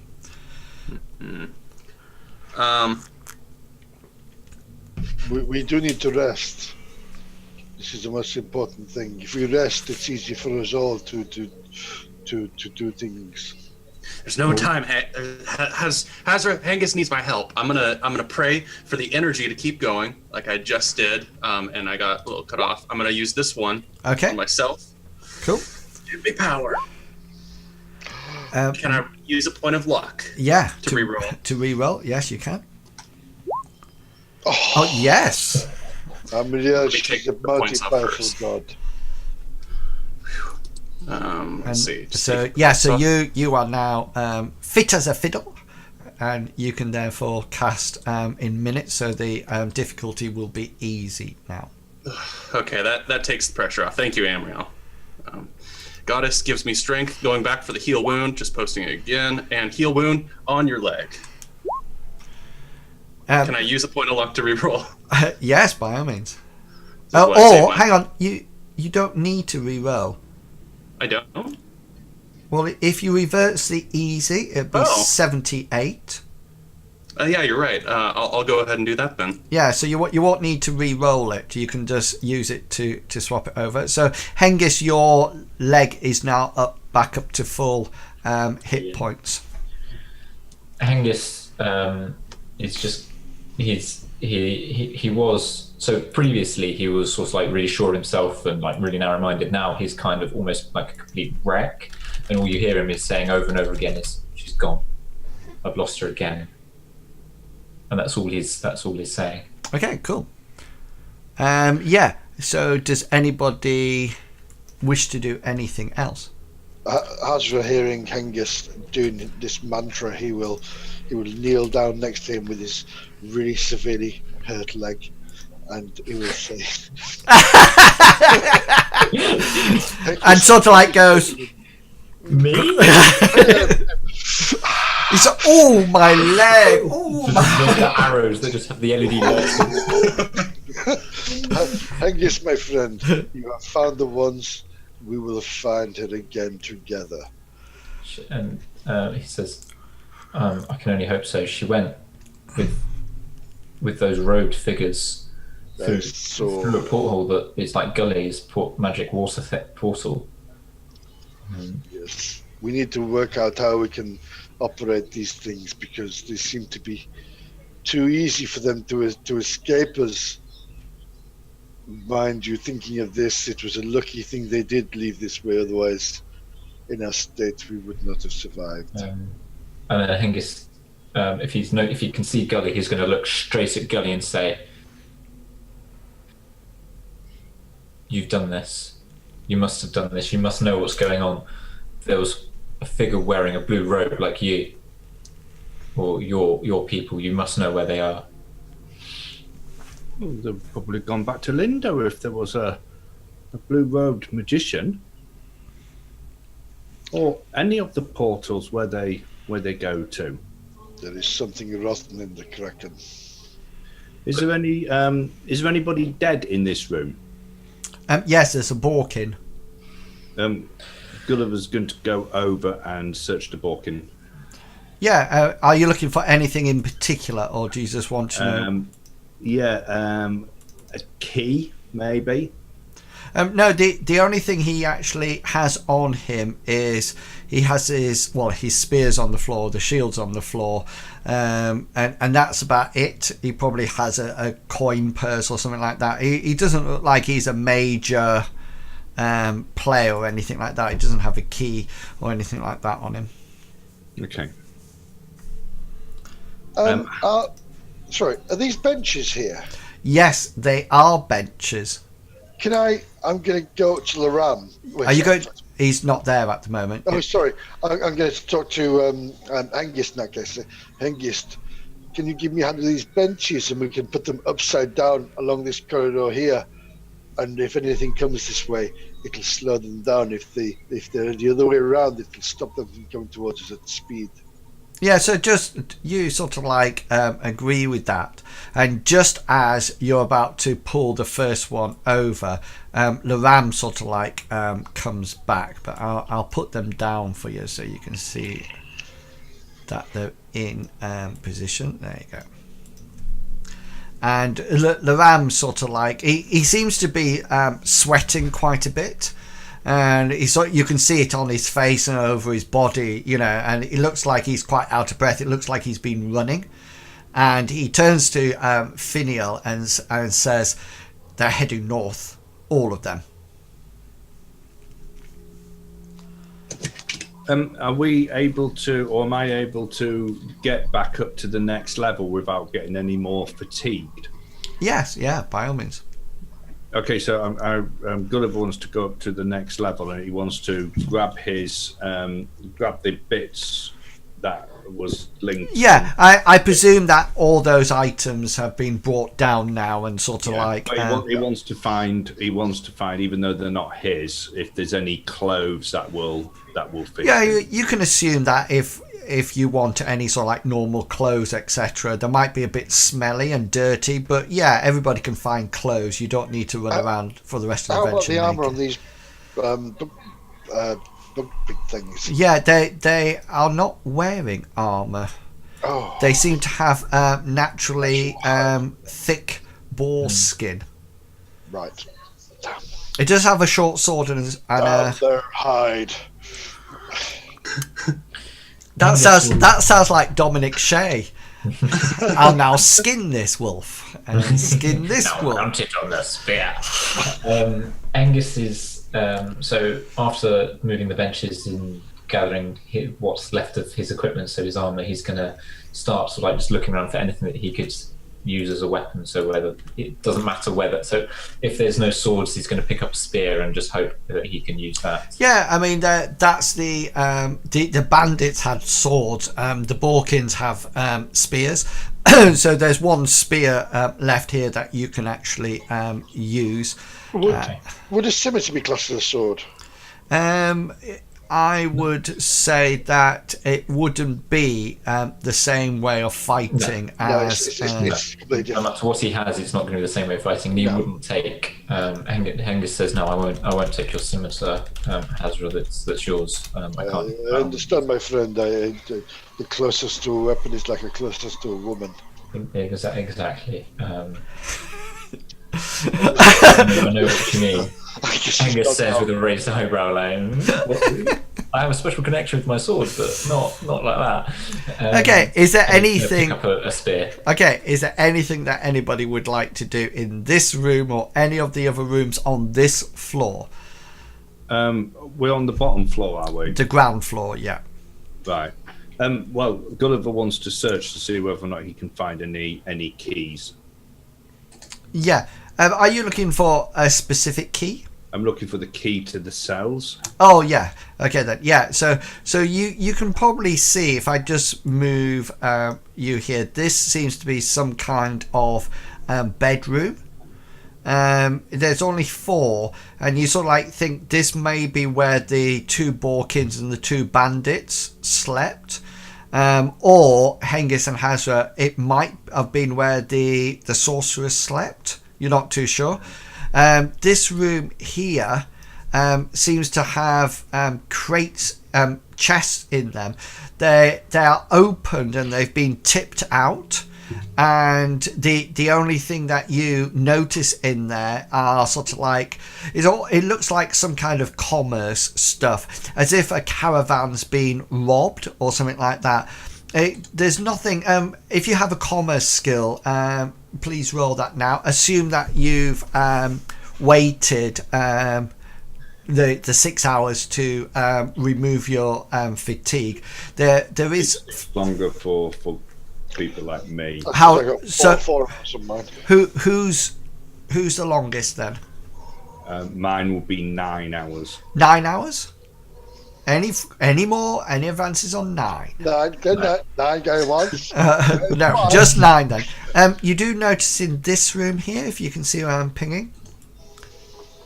Yeah, I don't know what's in there because it's. Yeah, well, because what I'm assuming that you're doing is sort of like scouting out the rest of this level. In there seems to be. When I say food, it's more trail ration food.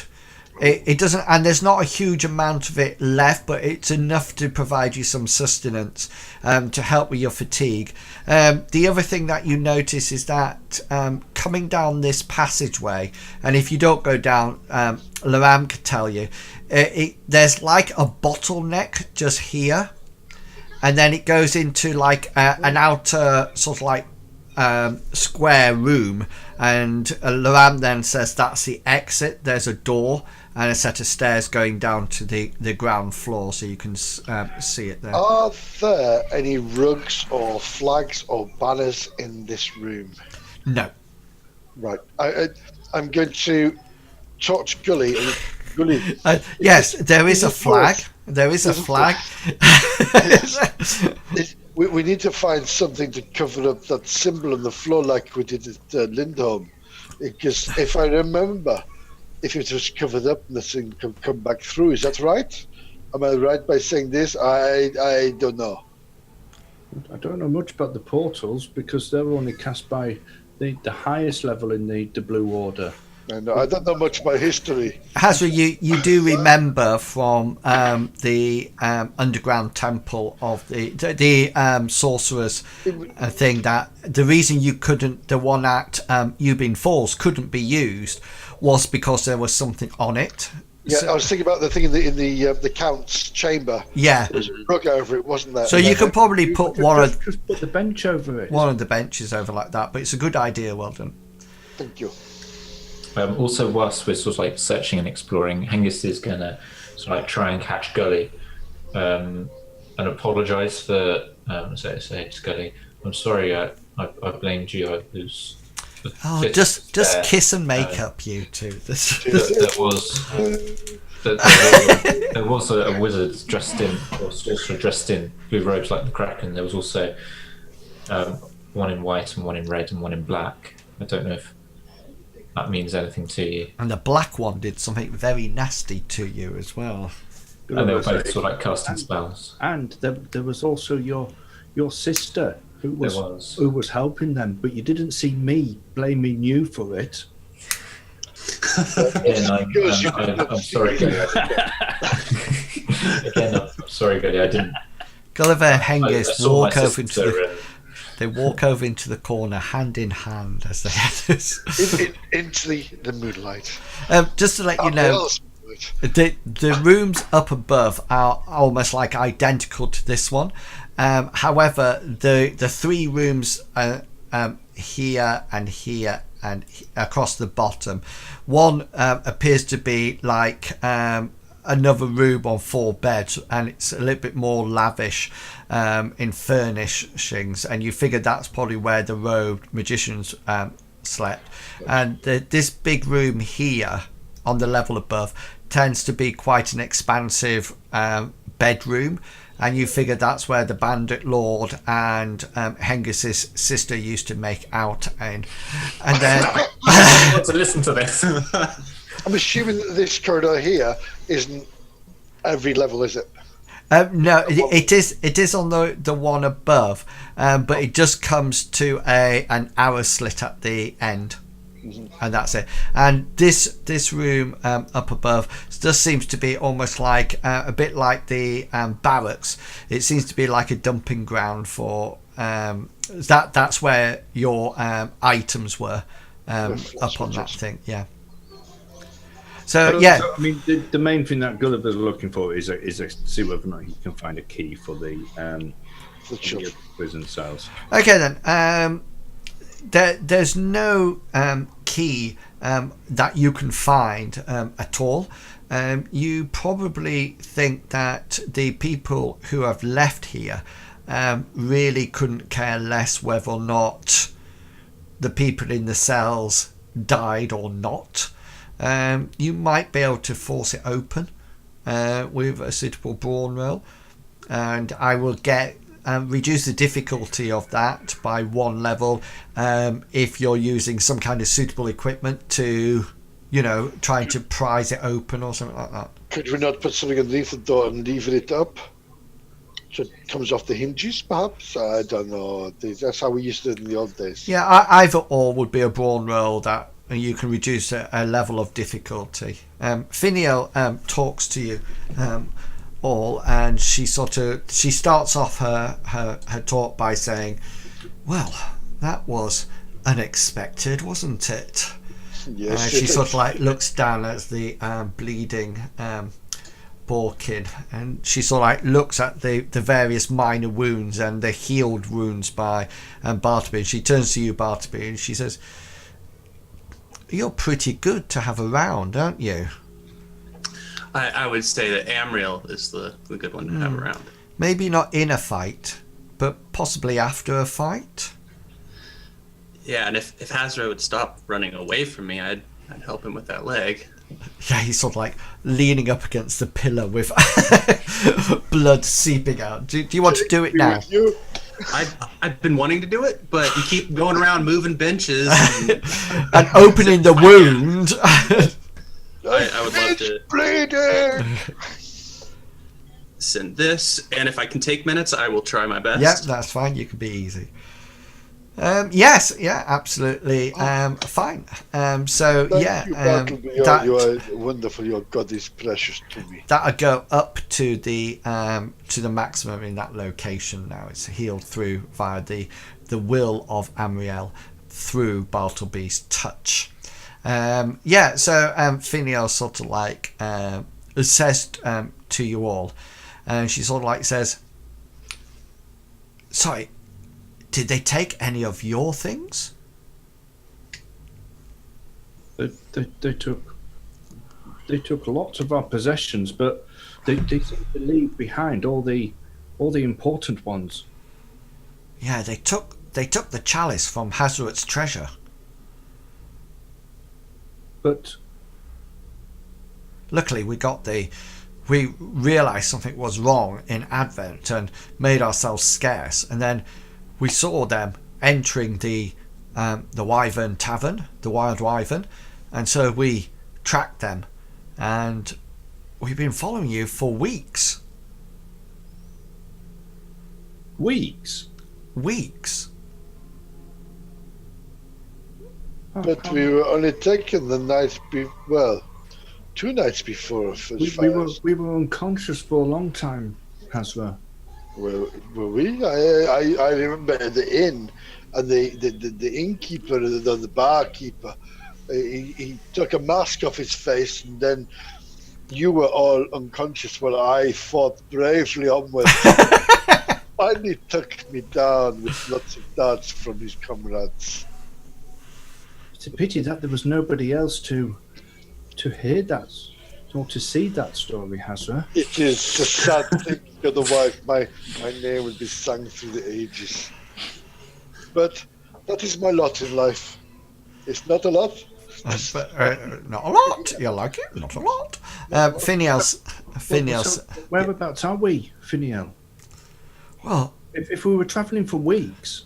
Well, you're way north of Advent now. Way north. Why did they take you? I don't think they were after us. What were they after then? Gulliver look at each of the other members. They were after the chalice. That's what we thought. But why did they want the chalice? I don't know, but the blue-robed magician, the Order of the Kraken, he didn't think it was the right one. He thought it was the wrong one. So they're after a chalice then? A specific chalice. Obviously, they must think that it's very valuable, or has some. Well, Hengist was saying that there was sorcerers as well. Yes. So that would mean that it had probably some magical worth as well, and something that was probably very old, and that had been lost. Did not seem magical. It just seemed like an ornate chalice. And what's just happened is even more peculiar. We decided to make our way in to help you, since we saw you coming in, being taken in here. And it was interesting because as we entered, it has seemed that the bandits and their balking were making a rather hasty exit. All of them. Every single one of them. As if they were going somewhere. With haste. I do not understand this myself, because they had the superior numbers. Why did they leave? They could have quite easily killed us. Unless we're not part of their plan, but they're moving on to the next part. Or unless they need us alive for something. Maybe we are looking for something that they cannot find. I don't know. This magic is beyond my ken. Which way would they go? In north? North. And what lies north of here? Well, that's the strangest thing. There's more towns. To the east, there's the Great Twin Lakes. Then there's Thorson and Aylesford. And then the Pierce Sky Mountains.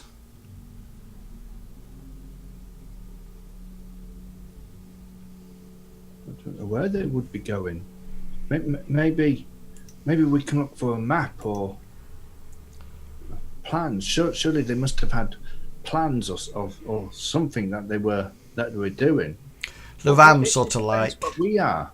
Loram sort of like nudges Fineal, and she looks at him, and he sort of like stares at her, quite adamant, and she says, we need to go.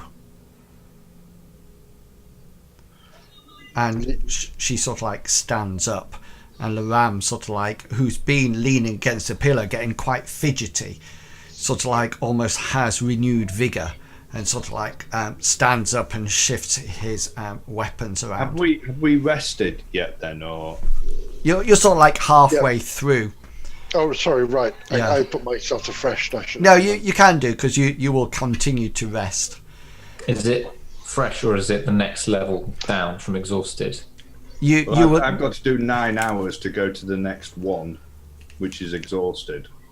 Oh, sorry, I did 4 hours to fresh. So Yeah, it's well, 4 hours to the next level. Sorry, right. Fineal and Loram sort of. Well, Fineal says to you, "We need to go," and she says, "Do you have a plan, or shall we go with ours?" Tell me your plan, Fineal, if you would like, please.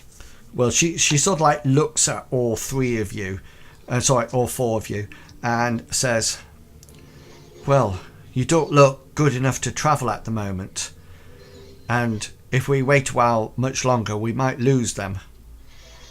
I tell you what we'll do. Loram and I will track them northward and see where they end up. The next village up will be Thorson. If you head west, you will meet the river and the trade route up there. Maybe you can pick up somebody there, or a caravan or something, to take you to Thorson." How many days travel is it on foot to Thorsten? To Thorsten, many days, but less if you travel straight west. We'll follow them northward, and then we'll meet in Aylesford.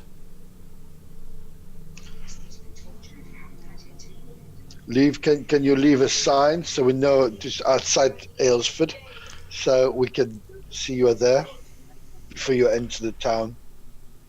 That's a good point. Good point, Hazra. I will have Loram hoot like an owl. No. No. just leave a mark on a tree or a trail. She sort of like, she sort of like pulls out of her sleeve what appears to be a rather fine silk handkerchief, and says, "I will tie this to a tree outside if we are there. If you don't see it, then maybe stay back. Wonderful. And we'll find you." She looks at you all again and says, "I don't feel that you're in much condition to do anything else at the moment." I wish we were strong at the moment, but we're not. We would come with you, but we need time to rest. But you need to take the trail while the trail is still warm. Loram is almost like so impatient now, and sort of like keeps sort of like gradually moving towards the bench, and she sort of like says, "Okay." She says, "Aylesford, I'll leave this handkerchief there, tied to a nearby tree, if we're there before you. If not, stay safe, my friends. There is much afoot here, and I am not clear what or why these things are happening. We have not had such a band of bandits and Borkin in this area since Hazard's time." And she sort of like looks at you all and says, "Very well. We'll meet in Aylesford." Or we'll meet in the arms of Amriel. Or another tavern, she says. Yes. Thank you for saving us, Fineal. She sort of like nods and says, "We might become friends after this." And you hear Loram going, and she says, "Very well." And she sort of like leaves with almost like a skip and a jump. And as she goes, I will shout down the corridor, "Be safe, Fineal, and you too, Loran." Yeah, and they although you're sure that they hear the words, they don't look like they've completely acknowledged you. They seem to, with a skip and hop, they're out and into the darkness. And you're sort of like left, all four of you, alone once more in this this stronghold that obviously belonged to the Vipers. Do you wish to try your brawn roll on the gates, the prison down below? Yes. If we all help, can we all help? Yeah, due to the size of the gate, the doorway, you could probably only get 2 people on the crowbar or whatever to try to prise it open. But yeah, you will use in the usual way of taking 20% of your skill and adding it on, just like you would be doing some teamwork. I'm sort of going from the Pirates of the Caribbean thing where you put something on the door and lift it up. Yeah, that's right, and it pops off.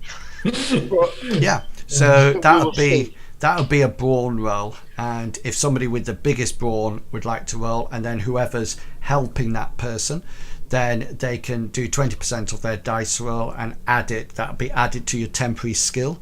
What's 20% of yours, Hazra? Because I have a feeling I'm probably stronger. 3.7, so 4. 4. Cool. Actually, 20%, so 8. Sorry. 8. Yeah. 8. Cool. I'll add that onto mine because my skill's 59. Without any more.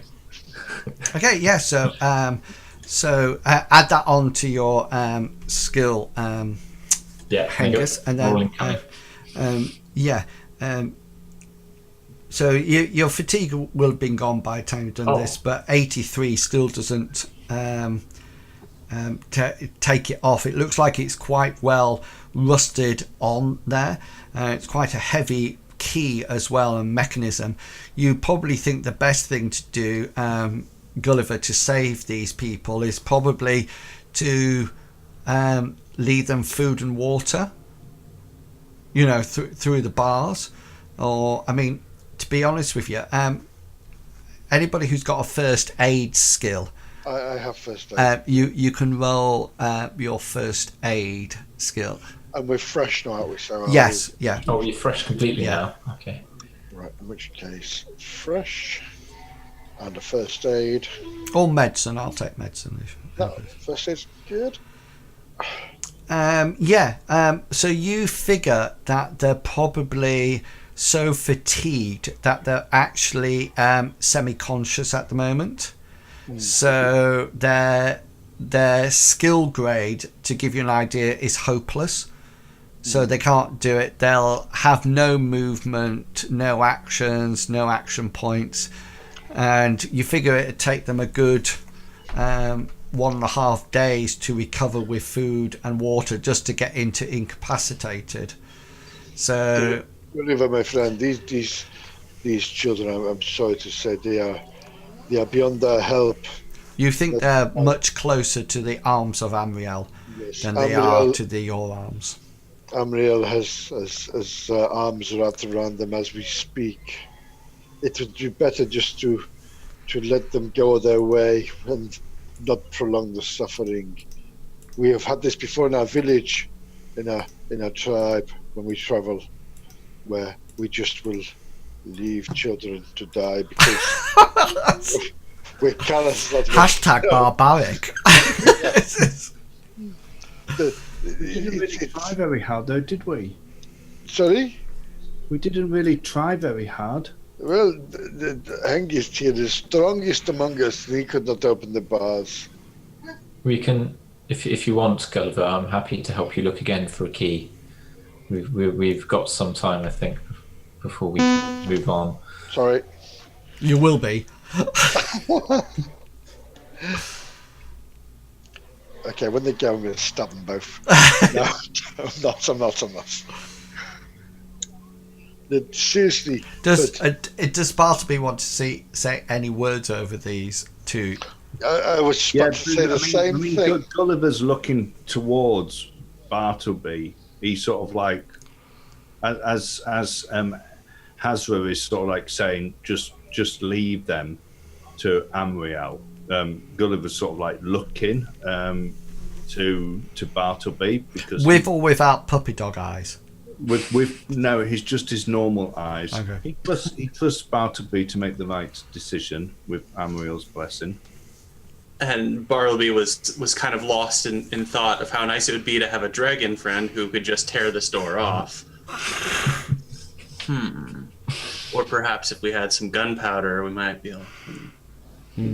Bartleby wasn't paying too much attention once he realizes people are staring at him. He says, maybe they have some. I think Hasra's words were, "Leave them here to die like dogs." Sound like Hasra. Gulliver, that was not my words. My words were, they are too weak. They are beyond our help now. They are in the last steps of. It's sad to say, I never want to see a child go, but they are beyond. I hope I'm never too weak to carry on. Well, I'm not the strongest or the fastest or the most hardy of people, but I just hope I'm never too it's a weak sacrifice. We all have to have a choice of at some point. We all have to make a choice. And I'm glad Bartleby made the choice to save my life, so I can continue with my quest with you guys and save my sister as well. Yes, I have an idea. I'm going to give it a try. I don't know if this will yield any results, my friends, but for Gulliver and for these children, I will make an attempt. The prayer I'm going to try and do is this one. See if there's any kind of secret whatever or paths or anything. I'm going to wave my arms, make a big deal about it, because that's the only way I know how to cast this. Okay, cool. Would I be able to take minutes? Yeah, by all means. Oh, nice roll. There seems to be nothing magical down here at all.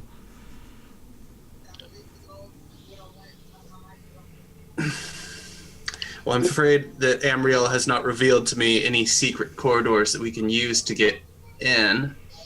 But the only thing I can think of that might save them, but it won't save them, because we can put water through the bars and food through the bars, and who's going to come back and do water and food later? Are we just going to go on our travels, and are we going to come back every day to feed them? Said Hazard that they're already too far gone to help themselves. What's the point of putting food and water through the bars? What are they going to do? They may be able to grow more food in themselves. Who knows? But could you not teleport them out here, heal them, and then release a spell, and it would go back inside, and then maybe they would be strong enough to help us get them out? Can you put me in that cell, Gulliver? I can put you in the cell, but how long will Amriel's blessing last for? I was thinking that if you got me into the cell, it's kind of hard to see in there, but they might be thin enough that I can push them through. I've got vision of that thing when you had kids where you used to put Play-Doh in something. We can find some pig grease and Perhaps. and grease them up and try and slip them through the... Well, why not you dice them up, and yes, a piece at a time. Is that even a reasonable guess, Inwils? Is that if you were bone thin, would you be able to slide through these bars, or is that not even within the realm of possibility? I don't think they would have built a prison that thin people could just like shimmy on through. I think you're perhaps tie rope and bring the bars together to wet rope. I think the other thing that I would just float out there, since nobody has asked yet or mentioned it, I'm not too sure what you would do with them once you got them out. Eat them. We need meat for the trail. I'm joking. Wait a minute. We would have to take them with us, obviously. Yeah. We need to look after them with no trail rations, no water. And then they would be in the same situation when we were going where we were going, and then we would be worse because we'd be carrying them. Would disruption on the lock work? Um, Do you want me to link the description of it? yeah, that would be nice. I'm just where we're going. It's used for damage or disassembling physical objects without the need for tools. I didn't know whether or not if I cast it enough time at the lock and managed to get over its hit points, there was a chance. I'm quite happy for you to do that. That wouldn't be an issue. Right, so I'll start casting. We'll take minutes rather than standard, and then it'll just be an easy dice roll for you. Okay. How much rope do we have? Yeah, so you actually fire your disruption into the lock, which disassembles the mechanism and actually means that the door to the prison is now open. The other thing that I was wondering about when you were all talking there is whether or not Gulliver could have summoned the whole door to him. Can you see? He could have. He could have summoned the whole door to him, dragged them out, killed them, and then just cancelled the spell. Yep. And it would have gone back. But would it have summoned because it would have to break its own hinges to come to him? It wouldn't have summoned. What I would have done, a brawn or a willpower. Yeah, but what I would have done is matched his intensity or the magnitude of the spell to that of the lock. Just the same as, when you pull it out of somebody's hand or something like that. So it wouldn't be so much somebody to hold gate to him, it would be a case of the gate would swing open once lock's broken. It might do, or it might have just knocked him out. Summoned a couple of bars to him. Oh, yeah. And then that's it. It's an interesting concept because I think we're still thinking it. The one thing about Mythras is that the spells are not that defined, but I think they're not that defined on purpose. It's your imagination. So rather than it's just I fire magic missiles, thinking about teleport or summoning spells, it has a little bit more. You could because sorcerers shape magic. You have a shaping skill, don't you, Gulliver? Mm-hmm. Yeah, and that could have been used. But all spells have magnitude, which is generally the power. So I think you can increase the magnitude, can't you? Yeah, you can increase the magnitude, but the only thing that the magnitude is for a save against if another sorcerer is trying to purely dispel it. Yeah, and I think that's what I would use for the strength of the pull, Well, you would have to use intensity, wouldn't you? Or intensity, but can you change the intensity? No. The intensity goes out at the maximum that it is for the spell. Yeah. Yeah. So my intensities go out at 8, which is my invocation skill. So your sorcerer had sort of like 20 invocation. Yeah. Yeah, it's double your yeah. That's how you can tell how powerful the sorcerers are, is the intensity of the spell. Because for your damage, that's what you need to. So we could take that, the intensity of the spell, which is 1/10 of your invocation. We could have taken that. We could have manipulated it. But so your disruption spell breaks the lock, so the lock is now open. What do you wish to do, Gulliver? Okay, he's going to go down and he's going to get some food and water. Yeah, so they. I mean, the plan would be. I mean, he can't do it by himself, obviously, but the plan would be for Bartleby to use his vigor on them to get rid of their fatigue, and then at least feed them up so that they could get through to the next, and then eventually come round themselves. Or alternatively, we'll stay there until they're done. It's completely up to you. I think the vigor plan might be the best one. I'm down for that. I need to do it twice. Yeah, so the idea is that you're going to remove the fatigue from them, and then do what? Because as soon as that spell is cancelled, the fatigue comes back to the original level. I think that's what it says in the... Yeah, but we could give them food and water while they're awake and fresh, and explain what's going on, and that we're going to bring them to a town, and that they're going to come off the spell, and it's going to be a bad come down. Yeah. And then you can do that by all means. And then how is the plan to take them with you? I would think to give them the food and provisions, if we can find them here, to let them make their own way home.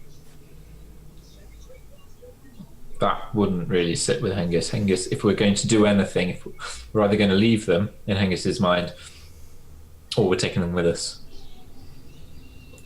And if we're going to do anything, Hengist is probably going to say, well, we're going to take them with us. Well, if we do, we take them to the first village and then we leave them there, or they can find their own way from there. Yes, but they're children. We need to look after them. Okay, so we're taking them with us. Okay. I'll go with the majority. So the idea that let's take it a step at a time to start off with. So Bartleby, you need to roll 2 tires and 2 vigor spells for me. Would I be able to do that at minutes? Yeah, by all means. Excellent, thank you. First one. Second one. That's fine. So nice ones. Just deduct your magic points. While they do that, can I be looking around for food and whatnot? Yeah, if you remember in, I think it's this room up above on that level, there's the remains of trail rations and things like that. You can hobble, collect something together. So, so these two, they look like teenagers. They look about 14 years old. They're very scrawny, and you sort of like brought them back from semi-consciousness. So they were extremely fatigued, but they're also extremely hungry and thirsty, etc., etc., etc. They don't have much memory of why they're here. It's interesting enough that they don't actually know who each other are.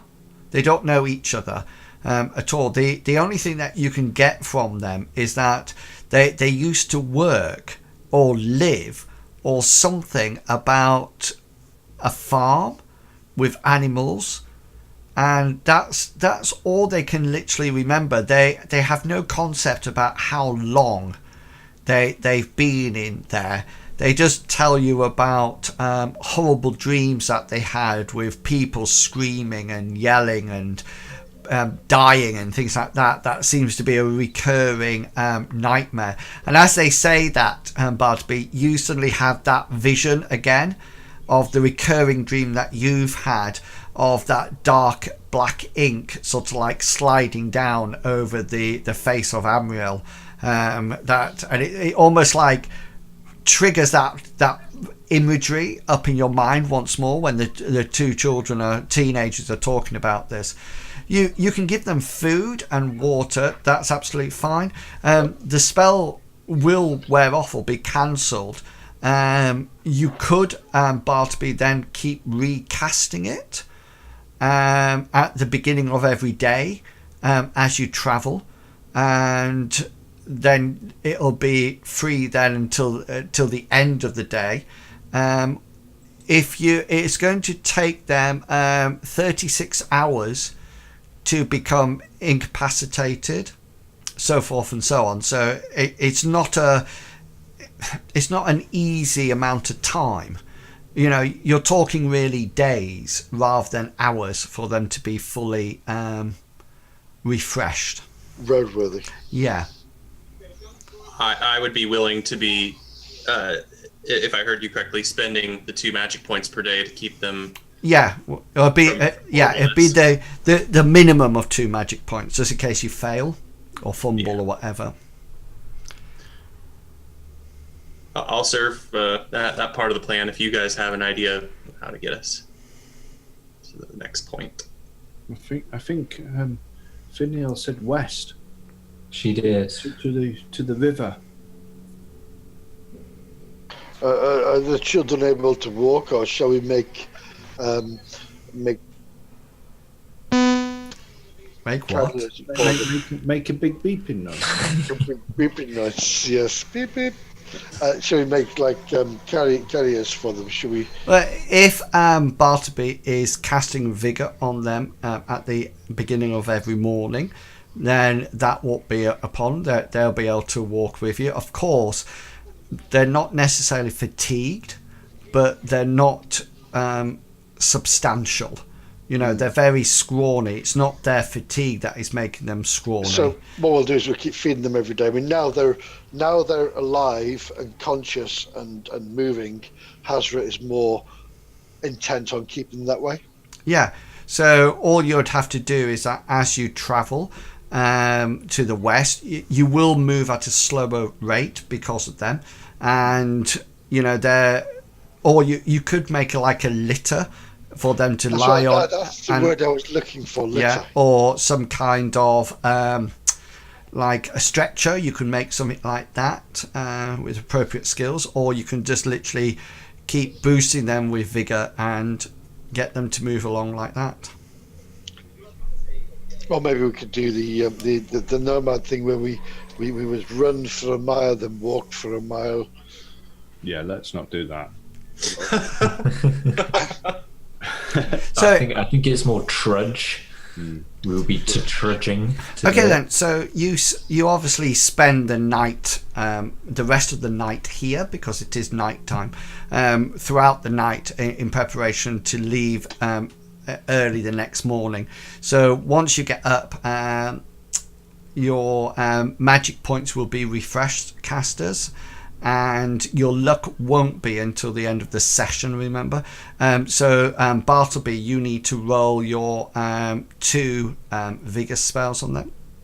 Before I do that, can I ask, is there any devotional pool refilling here or no? You can automatically refill your devotion pool in the same way after a night's sleep. So you can decide how many magic points you want to put into your devotion pool. And then, but your magic points will not refresh then until the next morning.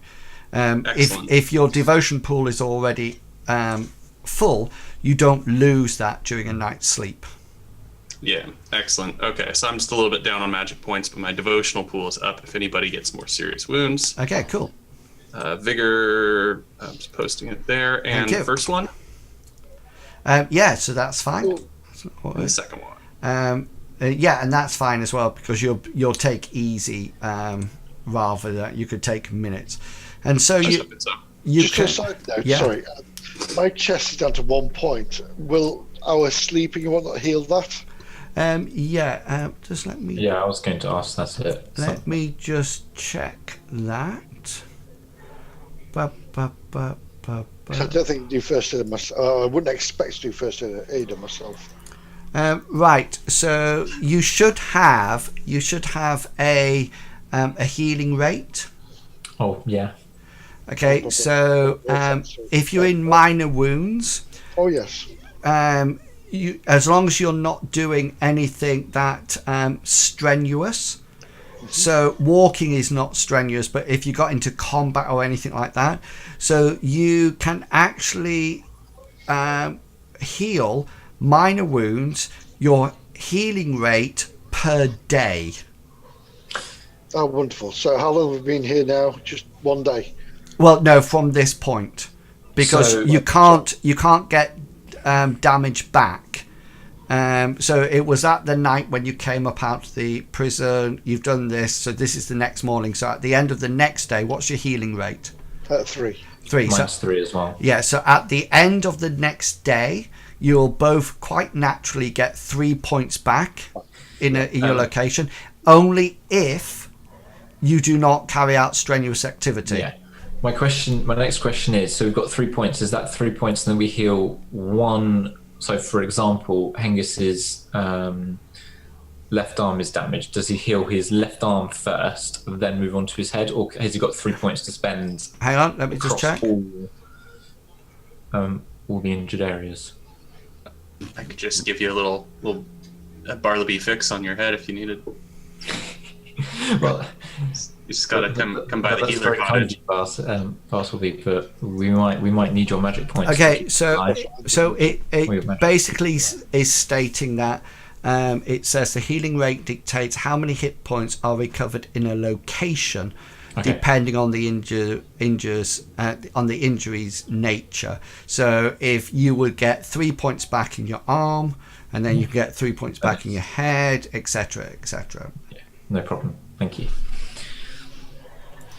So is the idea therefore just to head out on foot, heading Hazra, you know that which direction is west? West, yeah. Yeah. Or follow the sun. Yeah, okay then. So you get packs ready or something for food and water and ready to set out on the next day. I just have a question first, and I just need to know whether or not, because sometimes we say that you would have discussed what happened. But Hazra and Hengist, would you have discussed what actually happened in the for want of a better word, in this room? Yes, I would have at some point pulled Hengist aside or talked to Hengist in a polite manner. Hengist, my friend, do you not have training as a guard where if you are covered by superior numbers, you always come back to the most defensible position and not run in blindly? I understand why you did what you did, but your safety is paramount, because if you are dead, you cannot do what you want to do. So you must pull back, and if you pull back to the corridor where we were, we could have got them two at a time, and they would not have been able to cast the magician's spell on you.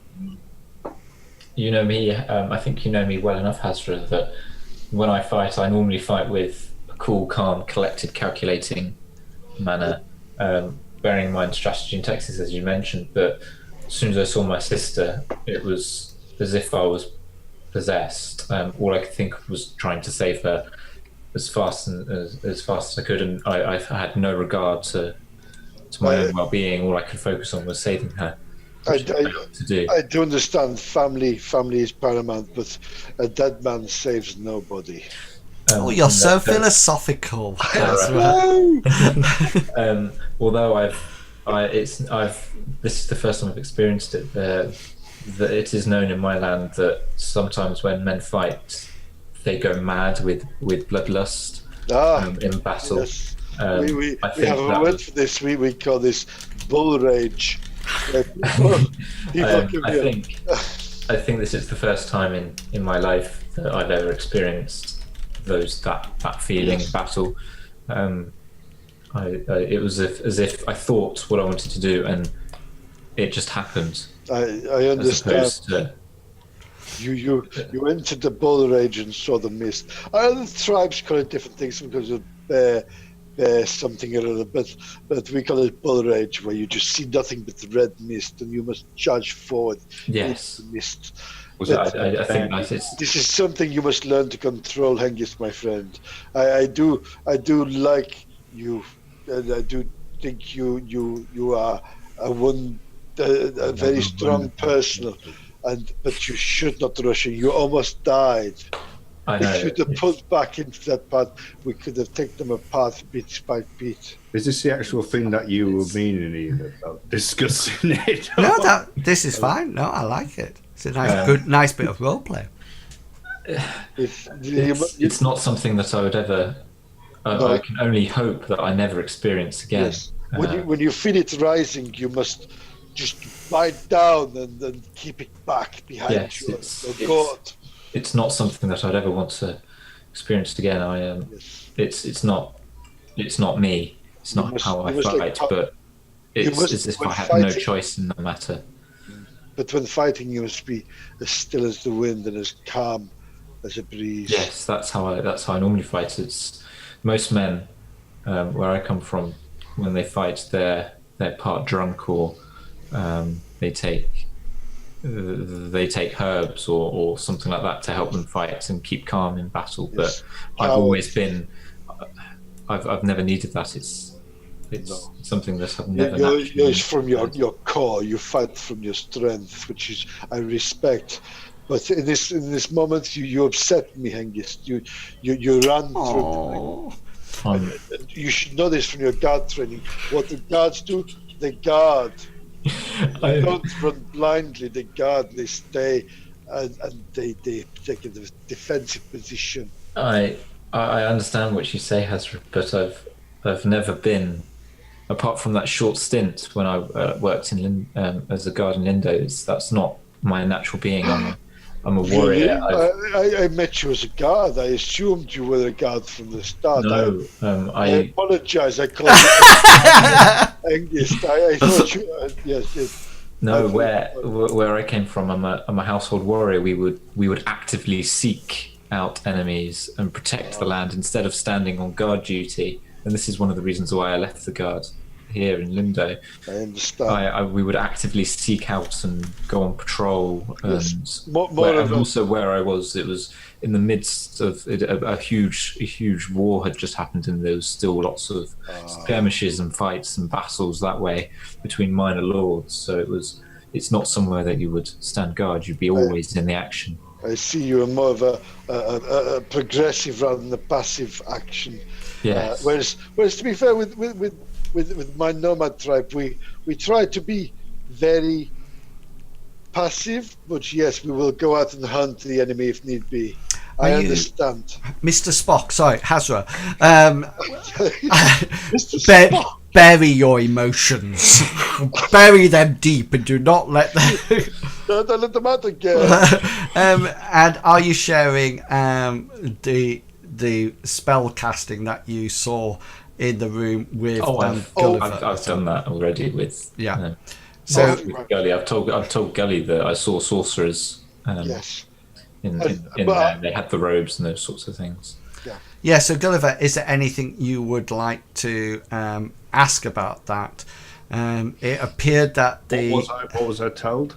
You were told. Hengist told you once he'd been revived by Bartleby. He said that he saw four men dressed in robes, one like you, Gulliver, in blue, one in red, one in white, one in black, and they were casting sorcery. They were one of the blue robes opened the portal that we've used, and two of the others cast spells. I don't know what they were doing, but I recognised them from watching you fight that it was sorcery.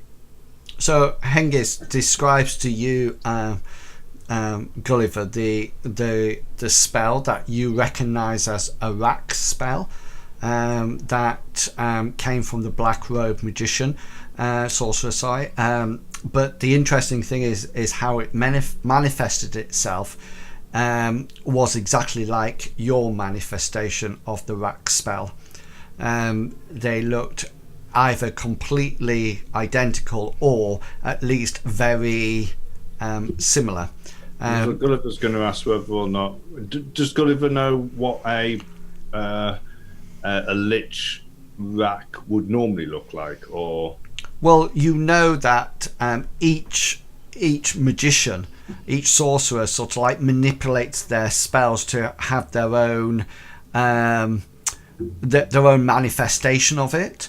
It's almost a bit like their identity. So, you use your amulet, a red wizard might not have that at all. The interesting thing was the black wizard's rack spell was almost like identical to how yours manifests itself. But without an amulet. Without an amulet. Right. Cool. No, I don't need to ask anything. Okay then. So we'll take it then. If Gulliver doesn't want to probe into any of that, then we'll make a move and you can sort of like head off. And I think the best thing to do is take that conversation that's just happened between Hazra and Hengist, probably as you're walking westward. And the first thing that you notice about this area is almost like the similarities it has, Hazra, between your nomadic plains that you used to live on, and it's very identical to this sort of like area. It's very flat. It's very tundra-ish. Yeah. There's a few trees, but when they do break the ground, they tend to be quite spindly, quite wiry, almost like sickly looking. And then the rest of the ground is it ranges from what appears to be almost like gravelly shale to what appears to be sort of not soft grass but very harsh grass, with lots of tufts, spiky grass. Not the sort of ones that you would like to rub your bare feet in it. And you actually are traveling for almost like 3 to 4 days in a westerly fashion. You look back on the fortress that you were in, and it just seems to be like a huge cuboid, just sort of like towering above, has battlements on the top. And you do notice as you walk away that there is a flag flying from the top. It's on what appears to be some kind of black material, and it has sort of like 2 snake heads coiled round with their heads of the like the cobras, or like facing outwards on it, and it sort of like flutters in the wind as if they are proclaiming that they were there, or this is their territory. And even while you're walking, you don't notice anything at all. There's no houses, there's no fields, there's no nothing. Could anybody who wishes make a locale roll for me as well? I certainly will. Badly. I will use a point of luck to reverse mine. Oh yes, sorry. So that'll be 8. Yeah. So the thing that you actually notice, Bartleby, as you're travelling, is that initially you think, everybody thinks that there's no settlements in this area.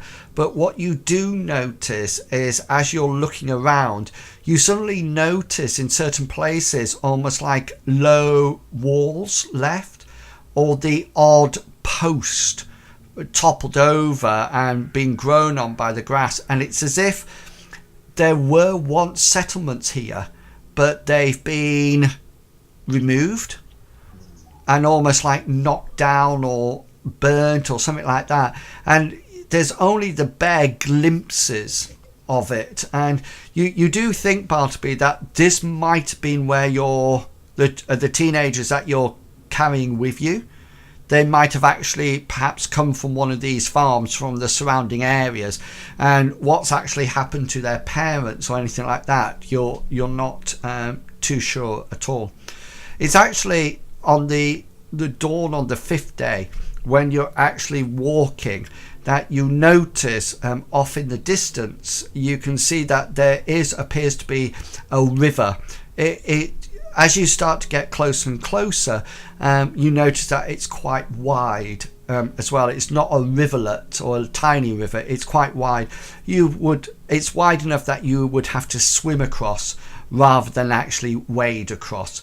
But the other thing that you do notice, and I'm going to ask you to roll perception rolls in a second, not to see this, but is to see how much detail you see.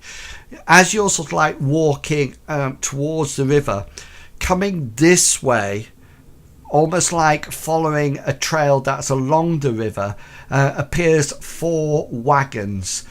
Each wagon is driven by 2 horses. Okay, so there's 8 horses altogether and 4 wagons. Okay, so do you just want to roll a perception roll before you go? Oh, nice. Yeah, now go.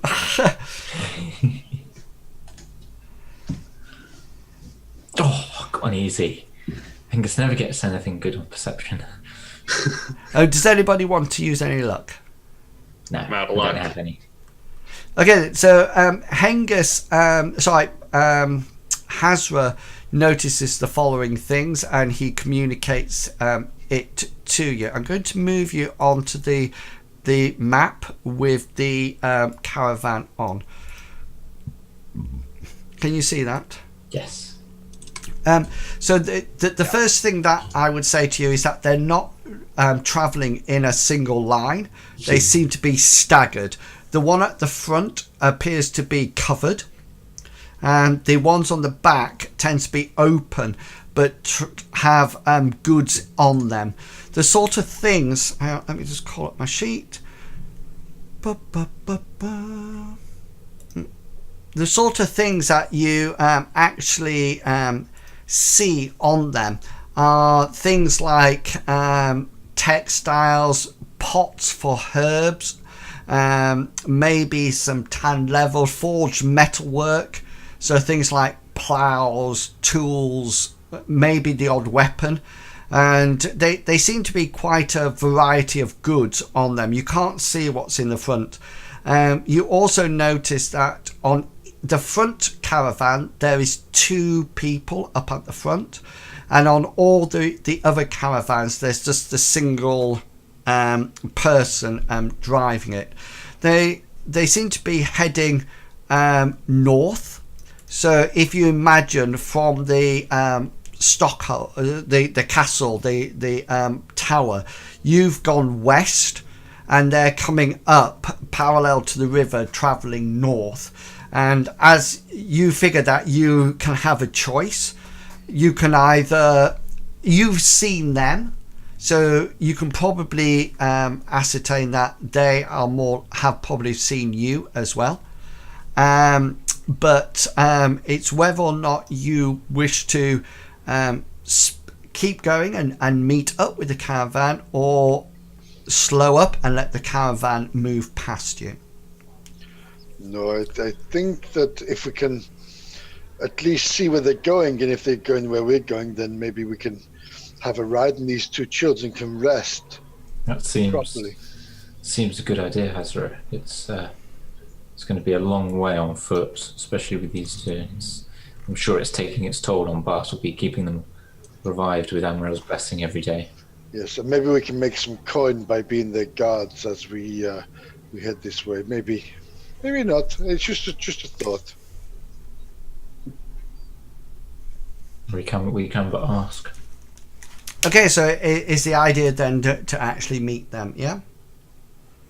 Yeah. Okay then. So you sort of like pick up your pace slightly, and you sort of like meet.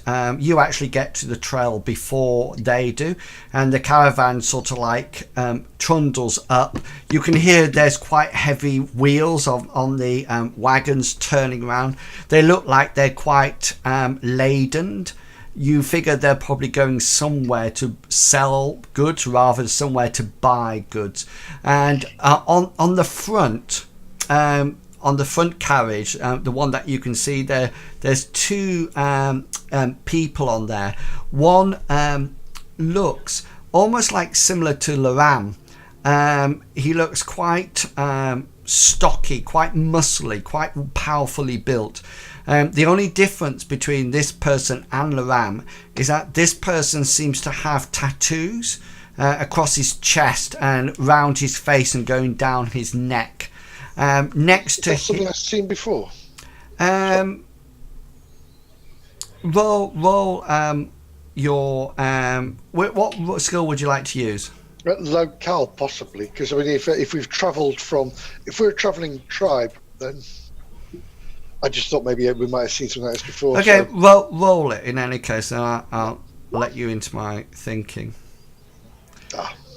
Yeah, my thinking is, if you were still round Lindo or over the eastern side of the continent, I would have probably made it standard for you. Being over this side of the continent, I would have made it hard for you. So if you wish to use a point in luck. No. If I don't know, I don't know. So he looks very similar to Loram, but somewhat. And when you look at him, he seems to be driving, and he seems almost very, very stoic. he seems very set on just going forward. He seems very at ease, but also alert at the same time. You figure he's got some kind of combat training. The other guy with him is quite... He's not very scrawny, but he's not powerfully built at all. And you notice that he's wearing quite a garish top. He has sort of like normal, sort of like hard-wearing breeches and boots, but it's almost like he's got a white shirt and almost like it's not sparkly, but a sparkly top. That they don't tend to mix. They don't seem to go together, especially for this person on the front of the caravan. And the caravan draws to a halt with you guys in the road, and it's this guy with the glittery top on that sort of like looks at you all, and he sort of like looks at you and he says, "Yes, how can we help you, travellers?" It's a host. I'm going to whisper to Hengist and say, Hengist, maybe you should, because you are the next garden. You know how these things work. Maybe you should talk to this man and see if we can get around. Hengist says, yes, we were hoping you can. We've rather lost our way, and we were heading west. I'm sorry, after the game I've forgotten the name of the town we're going to. You were Thorson. I'll put Thorson. Thorsten. We're trying to head to Thorson, and we were. I thought it was Armsford. No, that's the next. The next. Sorry, yeah. Apologies. We're on our way to Thorson, but we seem to have rather lost our way, and we were hoping you would help us get there. We can make ourselves useful if needed. Oh, useful, are you? Sounds a bit like Yoda, suddenly noticed, but never mind.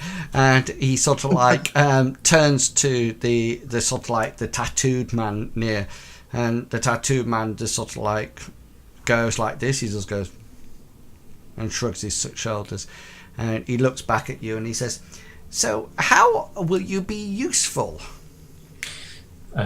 Well, myself and my companion here, and Hengist reaches out and like puts his hand on Hazra's arm and says, "We're both capable warriors." And my other two companions here, and Hengist gestures at Bartleby and Gulliver and says, are useful in their own unique ways with knowledge and extra abilities, and we picked up these two children along the way, but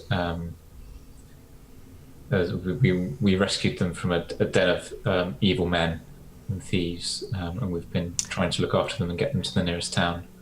Well, I must say, we haven't heard that one before. We've heard many things, but I suppose you could be of help to us.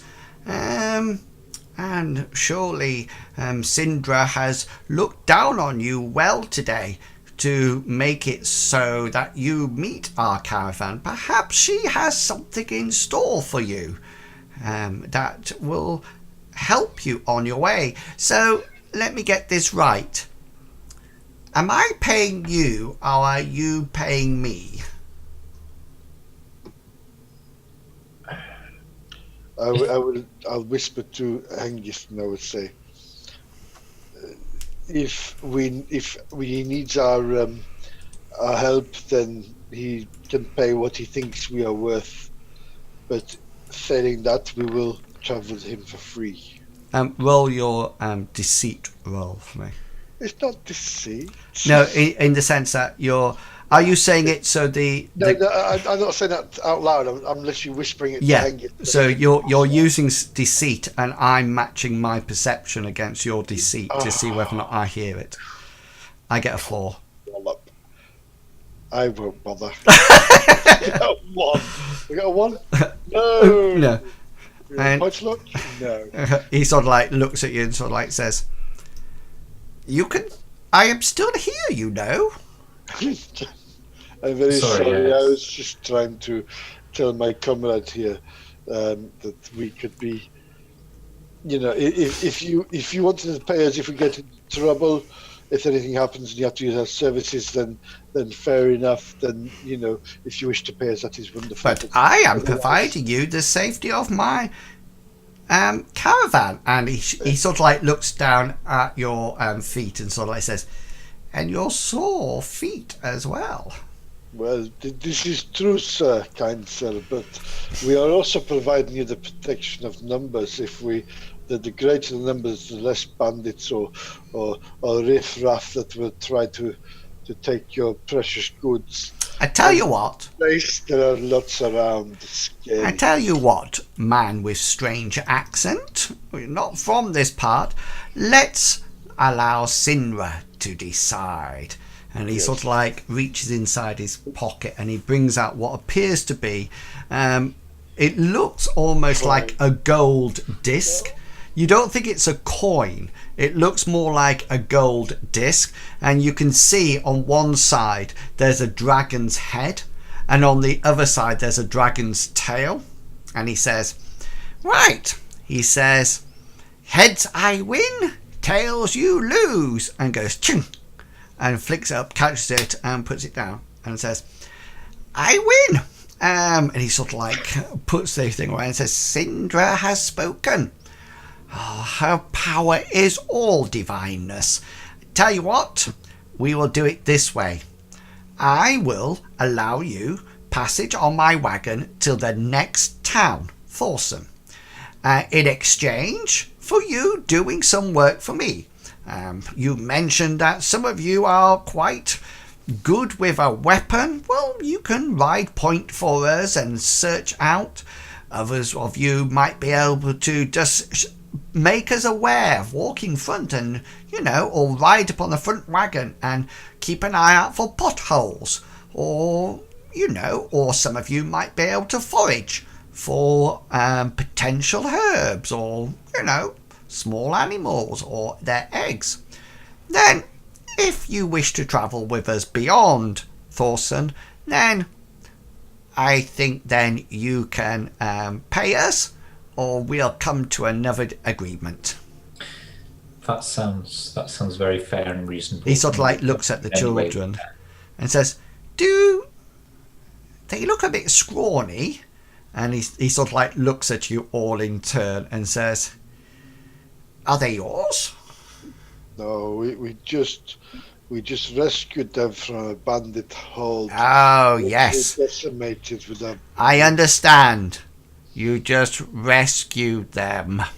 Well, I think Mr. Gulliver over here will tell you the story. And he looks at Mr. Gulliver. A story? You are somewhat of a bard. How interesting.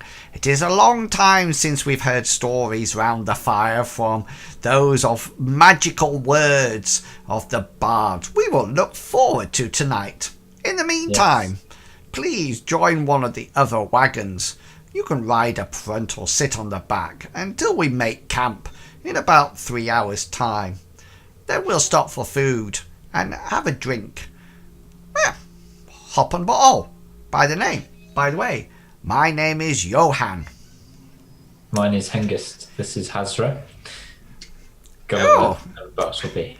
Oh, well, Sinra's blessing on you all, and good fortune, for she is almighty and fortuitous, and praise be to Sinra. Yes, thank you very much. It's very kind of you and Sinra. And then Hengist will nod and walk to one of the other wagons and climb aboard. Bartleby, do you know who Sindra is? Trading god? Yeah. So Bartleby. One of the new ones, though. Yeah. So I'm just sitting here simmering to myself, not schooling somebody on who the actual goddess that can do stuff is. Yeah. So he seems to be quite keen on Sinra, but probably quite wisely so, because he is obviously some kind of a trader. The other people on the wagon look like normal, everyday human beings. There's nothing out of the ordinary with them. You do notice that each of them seems to have some kind of weapon with them, but even when you look at them, especially you, Hazra and Hengist, they're not powerful weapons. They tend to be more like Bartleby's club. Some of them have had nails or rivets driven through them to make them a little bit more spiky, but there's no one's carrying the finesse of a sword or blade or anything like that. They are quite well dressed, and you do notice that they all seem to have an amulet on that is mirrored throughout the wagon trail. It just seems to be a circle with almost like a coin, almost like looking as if it's flipping in the middle of it. So it looks a bit like your amulet, Gully, but it looks more probably more gold-like. And they set off, and you sort of like can hitch a ride, and for the first time you actually get your feet off the ground and start to enjoy the ride. And then nightfall arrives, and they circle the wagons in true cowboy style and light a fire, and they all sort of like huddle round. They're almost like in 12 and 6 and 3 and 9. And you know, there's a fire made in the middle, and Johan sort of like turns to you, Gulliver, and says, a story, a ballad, maybe, something to fill our ears and raise our hearts and give praise to Sinra. Just while they're doing that, I will go out and set some traps, by the way. Oh yeah, just roll your survival skill for me. Yes, that's cool. Johan was talking to you, Gully. Oh, he'll say, I like stories. Good! Tell us a brave one. I like listening to them. Hazra's got it wrong. You're not a bard? No. Oh, fiddlesticks and pork chops. Not a bard, and here you hear the other wagon men sort of like go, there's an audible sort of like, oh. It's as if they're sort of like saying, oh, we thought we were going to get a good story out of you tonight. And maybe Mr. Bartleby will be able to help with his merry telling of our adventures we've had. Oh, Mr. Bartleby, that would be... tell us of the greatness that Sindra does for the country, and how it is making us powerful, and how by her loving grace that we are becoming more and more powerful within the realm. Bartleby I'd like to have him tell the story of the time we all went to Ubin Falls, specifically framing it because we were helping restore trade to Ubin Falls, and between that and Lindo, hyping up the lizard goblins, of course. I want to bring it to the point where we were fighting Jeremiah, but obscure the details a little bit so that there's no seeds involved. There's just an evil, cackling, club-footed monster that shot electricity that turned Haz's arm black. Yeah, and at that point, Hazard sort of like reveals his arm, and everyone goes, That's right, yeah. And he sort of like says, Sindra be praised. She was obviously with you on this journey. Yes, I suppose she was, in a sense. So he says, before we retire for the night, we will probably need somebody we need all of you, bar the children, to start their work tomorrow. So I presume, Mr. Hazra, you will be our point man. I can certainly try that. I mean, I've already set some traps out little poultry and animals for food for tomorrow. But yes, I will lead the way if you want. Yeah, that would be very nice. We will give you a horse and single tow one of the wagons if need be. I'm sure you are a great horseman. And I am a reasonable horseman. Yeah. oh, fantastic! We will look forward to that. And you other people, what jobs will you be doing for us? I'm a healer, though I could understand if you have no one injured. But surely you've broken wagon wheels before, and Wagon wheels. Sorry. Okay, Johan. Okay, don't too step away. That's what you do at the pantomime.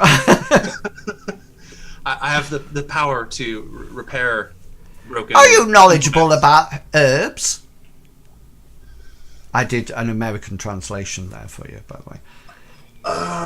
Somewhat. Oh, you can busy yourself gathering herbs for us. Yes, that will be good, either for the cooking pot or for some medicinal purposes, maybe to heal the odd wart or the septic foot or something like that. That will be well suited. And the other two, what services will you be providing tomorrow? Gulliver will offer to fetch water and help with the cooking. Yeah, right. So you can be normally we just all pitch in for that, but no, I think it'd be very nice to have somebody cooking for us. It'd be nice to have a tasty stew on the night, especially with Mr. Hazra here providing us with some excellent game and maybe rabbit. And Mr. Hengist, what will your role be tomorrow? Primarily, I'm a warrior, so I can help guard and protect and keep an eye out. But if you can think of something better, I'm quite good with. I'm strong and able. I think that we will use you as the pothole spotter. I am sure you have a tip-top perception that you'll be able to spot these potholes from miles apart. Right, gentlemen, let's retire to bed and have a good night's sleep by the grace of Sinra, for we will be up early tomorrow morning to enjoy breakfast by our new caravan cook, Mr. Gulliver. And then we will be off and journey towards Thorson. And we will leave it there for the night because time is ticking on, and I know I get told off if I go past 10:30. No. So we will leave you there now. Two things. Number one, who have I not got on the picture? Oh yeah, it has. By all means, I'm not fussed whether or not you just put crosses or delete your items on your equipment list. Anything that you not taken you won't get back, so just to let you know, you're not going to turn around the corner and all your equipment is lying on the floor or anything like that. But it was there. if you this is not Dungeons and Dragons, this is something else. If you would like to just sort of like cut and paste them onto a different paper, lot of paper, so you've got them just in case to remind them, but please make sure it's quite obvious on your character sheet what you actually have. There might be an opportunity tomorrow with the caravan to see whether or not you can restock anything for things like Bartleby candles and things like that. And what we'll probably do with that, taking up Gulliver's idea from earlier on, I'm not going to give you a luck, well, we're going to roll something like a luck roll, and I do believe luck is centered on power. Yeah, Oh, no idea. Makes sense. Yeah, I think it's done on power. So what we'll probably do is use the power as a skill roll, or something similar to that. I'll have a specific look at it, and then we can luck points it is basically your power. That is power is the measure of luck and divine favour, a gift of fate, or the ability to cheat it, which seems rather appropriate to use that as a as a dice roll. So so tomorrow, next week, if everyone's around, then we will find out what happens on the caravan, on Johann's caravan, as you head off to Thorson. Also, you might want to be giving some thought to what might the bandit lord want with a chalice, and the strange events that are happening.